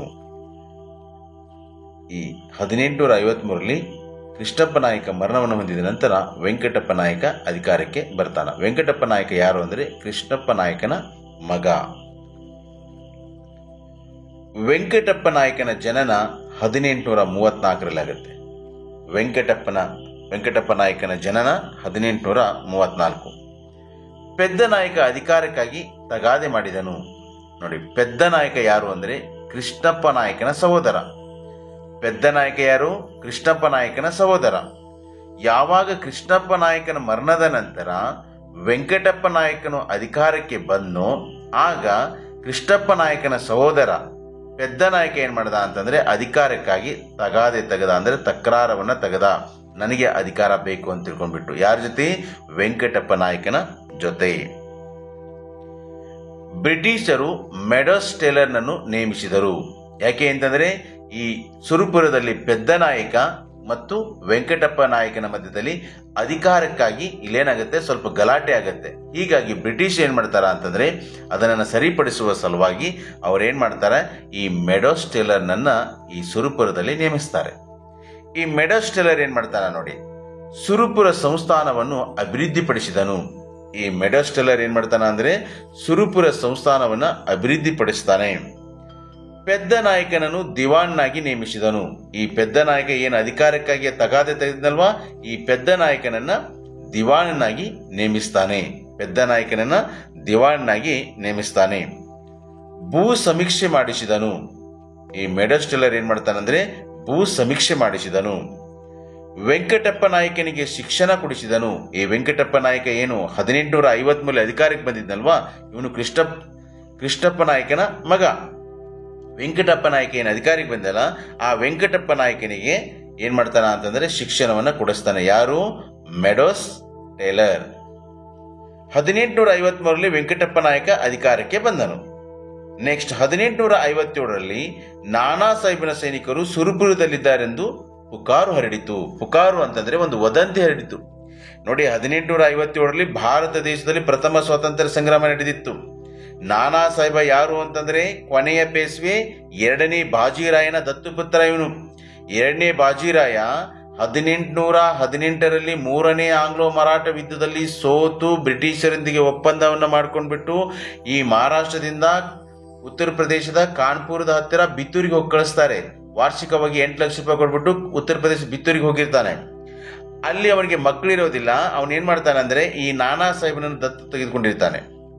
ಇಂಥ ಒಂದು ಸಂದರ್ಭದಲ್ಲಿ ಒಂದು ವದಂತಿ ಹರಡುತ್ತೆ 1857 ಈ 2ನೇ ಬಾಜಿರಾಯನ ದತ್ತುಪುತ್ರ ನಾನಾ ಸಾಹೇಬನ ಸೈನಿಕರು ಸುರಪುರದಲ್ಲಿದ್ದಾರೆ ಅಂತ ತಿಳ್ಕೊಂಡು ಒಂದು ಪುಕಾರು ಅಂದ್ರೆ ಒಂದು ವದಂತಿ ಹರಡ್ಬಿಡ್ತು. ಯಾವಾಗ? 1857 ಭಾರತ ದೇಶದಲ್ಲಿ 1857 ಏನ್ ನಡೆದಿತ್ತು? ಪ್ರಥಮ ಸ್ವಾತಂತ್ರ್ಯ ಸಂಗ್ರಾಮ ನಡೆದಿತ್ತು. ಇಂತಹ ಒಂದು ಸಂದರ್ಭದಲ್ಲಿ ಈ ನಾನಾ ಸಾಹೇಬನ ಸೈನಿಕರು ಸುರಪುರದಲ್ಲಿದ್ದಾರೆ ಅಂತ ತಿಳ್ಕೊಂಡು ಒಂದು ಪುಕಾರು ಅಂದ್ರೆ ಒಂದು ವದಂತಿ ಹರಡ್ಬಿಡ್ತು. ಆಗೇನಾಯ್ತು, ಬ್ರಿಟಿಷರು ರಾಜನನ್ನು ಅಂತಂದ್ರೆ ಈ ವೆಂಕಟಪ್ಪ ನಾಯಕನನ್ನ ಸಂಶಯದಿಂದ ಕಾಣುವಂತಾಯಿತು. ಅಂದ್ರೆ ನಾನಾ ಸಾಹೇಬನ ಸೈನಿಕರು ಸುರಪುರದಲ್ಲಿದ್ದಾರೆ ಅಂತ ಒಂದು ವದಂತಿ ಹರಡುತ್ತೆ. ಹಾಗಾದ್ರೆ ವೆಂಕಟಪ್ಪ ನಾಯಕ ನಮ್ಗೆ ಏನಾದ್ರೂ ಸುಳ್ಳು ಹೇಳ್ತಾ ಇದ್ದಾನೆ ಅಂತ ತಿಳ್ಕೊಂಡ್ಬಿಟ್ಟು ಬ್ರಿಟಿಷ್ ಏನ್ ಮಾಡಿದ್ರು ಅಂದ್ರೆ ಈ ರಾಜನನ್ನ, ರಾಜ ಅಂದ್ರೆ ಯಾರು? ವೆಂಕಟಪ್ಪ ನಾಯಕನನ್ನ ಸಂಶಯದಿಂದ ನೋಡ್ಲಿಕ್ಕೆ ಸ್ಟಾರ್ಟ್ ಮಾಡ್ತಾರೆ.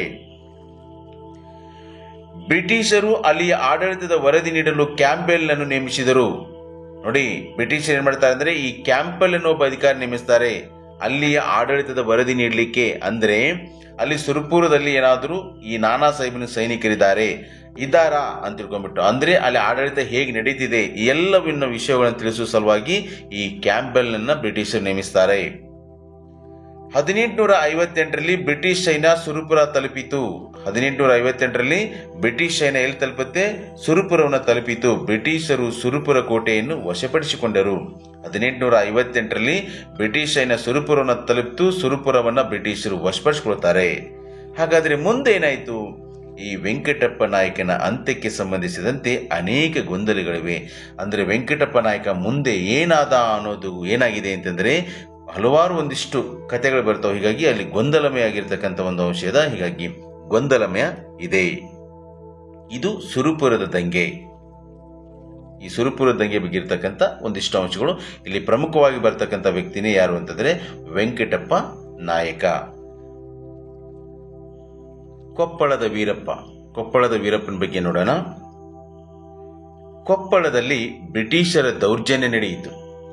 ವೀರಪ್ಪ ಜಮೀನ್ದಾರನಾಗಿದ್ದು ಬಂಡೆದ್ದು ಕೊಪ್ಪಳ ಮತ್ತು ಸನಿಹದ ಕೋಟೆಗಳನ್ನು ತನ್ನ ಸುಪರ್ದಿಗೆ ವಹಿಸಿಕೊಂಡನು. ನೋಡಿ, ಕೊಪ್ಪಳದಲ್ಲಿ ಬ್ರಿಟಿಷ್ ಏನ್ ಮಾಡ್ಲಿಕ್ಕೆ ಸ್ಟಾರ್ಟ್ ಮಾಡಿದ್ರು? ದೌರ್ಜನ್ಯವನ್ನು ಮಾಡಲಿಕ್ಕೆ ಸ್ಟಾರ್ಟ್ ಮಾಡಿದ್ರು. ಅಂತ ಸಂದರ್ಭದಲ್ಲಿ ವೀರಪ್ಪ ಯಾರು ಅಂದ್ರೆ ಇವನೊಬ್ಬ ಜಮೀನ್ದಾರ. ಅಂದ್ರೆ ಇವನದು ಕೂಡ ಬಹಳಷ್ಟು ಭೂಮಿ ಇತ್ತು. ಇವನೇನ್ ಮಾಡ್ದ ಅಂದ್ರೆ ಕೊಪ್ಪಳ ಹಾಗೂ ಅದರ ಸುತ್ತಮುತ್ತ ಇರ್ತಕ್ಕಂಥ ಕೋಟೆಗಳನ್ನ ತನ್ನ ಸುಪರ್ದಿಗೆ ತೆಗೆದುಕೊಳ್ತಾನೆ. ರೈತರು ಮತ್ತು ಜಮೀನ್ದಾರರು ಆತನೊಂದಿಗೆ ಕೈ ಜೋಡಿಸಿದರು. ಈ ರೈತರು ಮತ್ತು ಜಮೀನ್ದಾರ್ ಏನ್ ಮಾಡ್ತಾರ ಅಂತಂದ್ರೆ ಈ ವೀರಪ್ಪನಿಗೆ, ಕೊಪ್ಪಳದ ವೀರಪ್ಪನಿಗೆ ಏನ್ ಮಾಡ್ತಾರ ಅಂತಂದ್ರೆ ಅವರು ಸಹಾಯವನ್ನ ಮಾಡ್ತಾರೆ, ಅಂದ್ರೆ ಅವನೊಂದಿಗೆ ಸೇರ್ತಾರೆ. ಬ್ರಿಟಿಷರು ವೀರಪ್ಪನನ್ನು ಸದೆಬಡಿಯಲು ಸೈನ್ಯವನ್ನು ನಿಯೋಜಿಸಿದರು. ಈ ಕೊಪ್ಪಳದಲ್ಲಿರ್ತಕ್ಕಂಥ ವೀರಪ್ಪನನ್ನ ಸದೆ ಬಡಿಬೇಕಂತ ತಿಳ್ಕೊಂಡು ಬ್ರಿಟಿಷರು ಒಂದು ಸೈನ್ಯವನ್ನ ನಿಯೋಜನೆ ಮಾಡ್ತಾರೆ. ವೀರಪ್ಪನು ಸತತವಾಗಿ ಹೋರಾಡಿ ಮರಣ ಹೊಂದಿದನು. ವೀರಪ್ಪ ಏನ್ ಮಾಡ್ತಾನ, ಸತತವಾಗಿ ಹೋರಾಟ ಮಾಡಿಬಿಟ್ಟು ಅವನು ಮರಣವನ್ನ ಹೊಂತಾನೆ. ಬ್ರಿಟಿಷರು ಕೊಪ್ಪಳದ ಕೋಟೆಯನ್ನು ವಶಪಡಿಸಿಕೊಂಡರು. ಇದು ಕೊಪ್ಪಳದ ವೀರಪ್ಪ ಬ್ರಿಟಿಷರ ವಿರುದ್ಧ ಹೋರಾಡಿದ ಒಂದು ಕ್ರಮ. ಹಲಗಲಿಯ ಬೇಡರ ದಂಗೆ. ಹಲಗಲಿಯ ಬೇಡರ ದಂಗೆಯನ್ನ ನೋಡೋಣ. ಬಾಗಲಕೋಟೆ ಜಿಲ್ಲೆ ಮುಧೋಳ ತಾಲೂಕಿನಲ್ಲಿ ಹಲಗಲಿ ಎಂಬುದು ಒಂದು ಪುಟ್ಟ ಗ್ರಾಮ. ಬಾಗಲಕೋಟೆ ಜಿಲ್ಲೆಯ ಮುಧೋಳ ತಾಲೂಕಿನ ಹಲಗಲಿ ಅನ್ನೋದು ಒಂದು ಪುಟ್ಟ ಗ್ರಾಮ. ಬ್ರಿಟಿಷರು ಶಸ್ತ್ರಾಸ್ತ್ರ ನಿಷೇಧ ಕಾಯ್ದೆಯನ್ನು ಜಾರಿಗೆ ತರ್ತಾರೆ. ಬ್ರಿಟಿಷ್ ಏನ್ ಮಾಡ್ತಾರೆ, ಶಸ್ತ್ರಾಸ್ತ್ರ ನಿಷೇಧ ಕಾಯ್ದೆಯನ್ನು ಜಾರಿಗೆ ತಂದರು. ಅಂದ್ರೆ ಈ ಶಸ್ತ್ರಾಸ್ತ್ರ ನಿಷೇಧ ಕಾಯ್ದೆ ಪ್ರಕಾರ ಯಾರೂ ಕೂಡ ಶಸ್ತ್ರಾಸ್ತ್ರಗಳನ್ನ ಹೊಂದುವಾಗಿಲ್ಲ. ಆಗ ಏನ್ ಮಾಡಿದ್ರು, ಈ ಹಲಗಲಿ ಬೇಡರು ಬಂದೂಕುಗಳನ್ನ ಬ್ರಿಟಿಷರಿಗೆ ಒಪ್ಪಿಸಲು ಸಿದ್ಧರಿರಲಿಲ್ಲ, ಅಂದ್ರೆ ನಿರಾಕರಿಸ್ತಾರೆ ಅವರು.